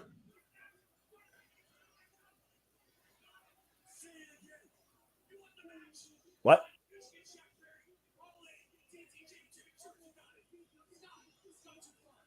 Wow, Matthew making it official for the TNT Championship match. He said stop. But you say I quit. We quit. They didn't even quit. You didn't quit. AEW wins. Oh my God. I mean, we're about to literally burn a man alive. Oh my God. I almost had a heart attack. Oh my God. I may be evil and sinister underneath this black suit and red tie. Even I have mercy on my worst enemies. Jesus Christ, Darby Allin.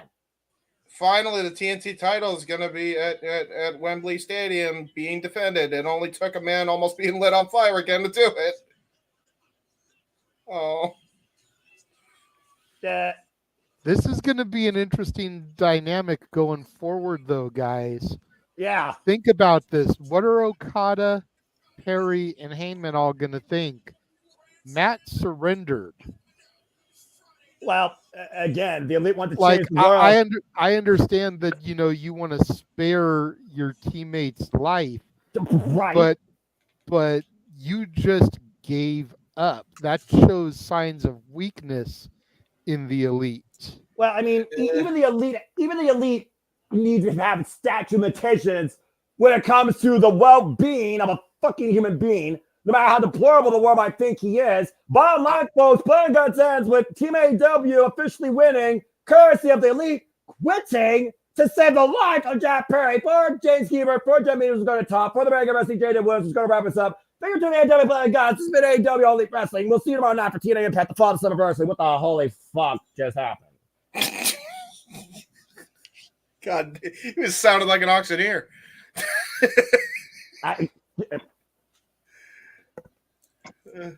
You kind of did. Good night, folks. Yeah, I don't even know what to say. Like, I cut the feed. Just end it. Just end it. Cut the feed. No, I got it. Actually, we have more shit coming up tomorrow. So fair enough. Fuck me sideways. What the hell, Darby Allin? That'd be the only circus act left is fucking somebody sideways at this point. Yeah. All right. We got dads tomorrow, as we do. JJ and I will be revealing the choices for the best to hold both the WWE Intercontinental and the NWA/WCW/WWE US titles.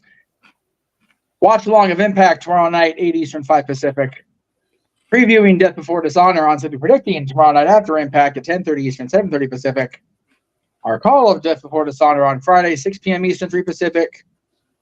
Walter and James on the call for UFC 304 at 9:30 p.m. Eastern, 6:30 p.m. Pacific on Saturday, along with Battle of the Belts that will not change hands 11 on Saturday at 10 p.m. Eastern, 7 Pacific. Open mic night, because, we don't have enough to fucking talk about as it is this week, at 11 Eastern, 8 Pacific. Bloodsport 11, because it can't possibly get more batshit than this got. You sure about that? Yes, because these guys have at least respect for the sport and the actual art of wrestling, not this the clusterfuck we just saw. You know what? That's fair. I'll give you that. Please continue. It's fucking disgusting.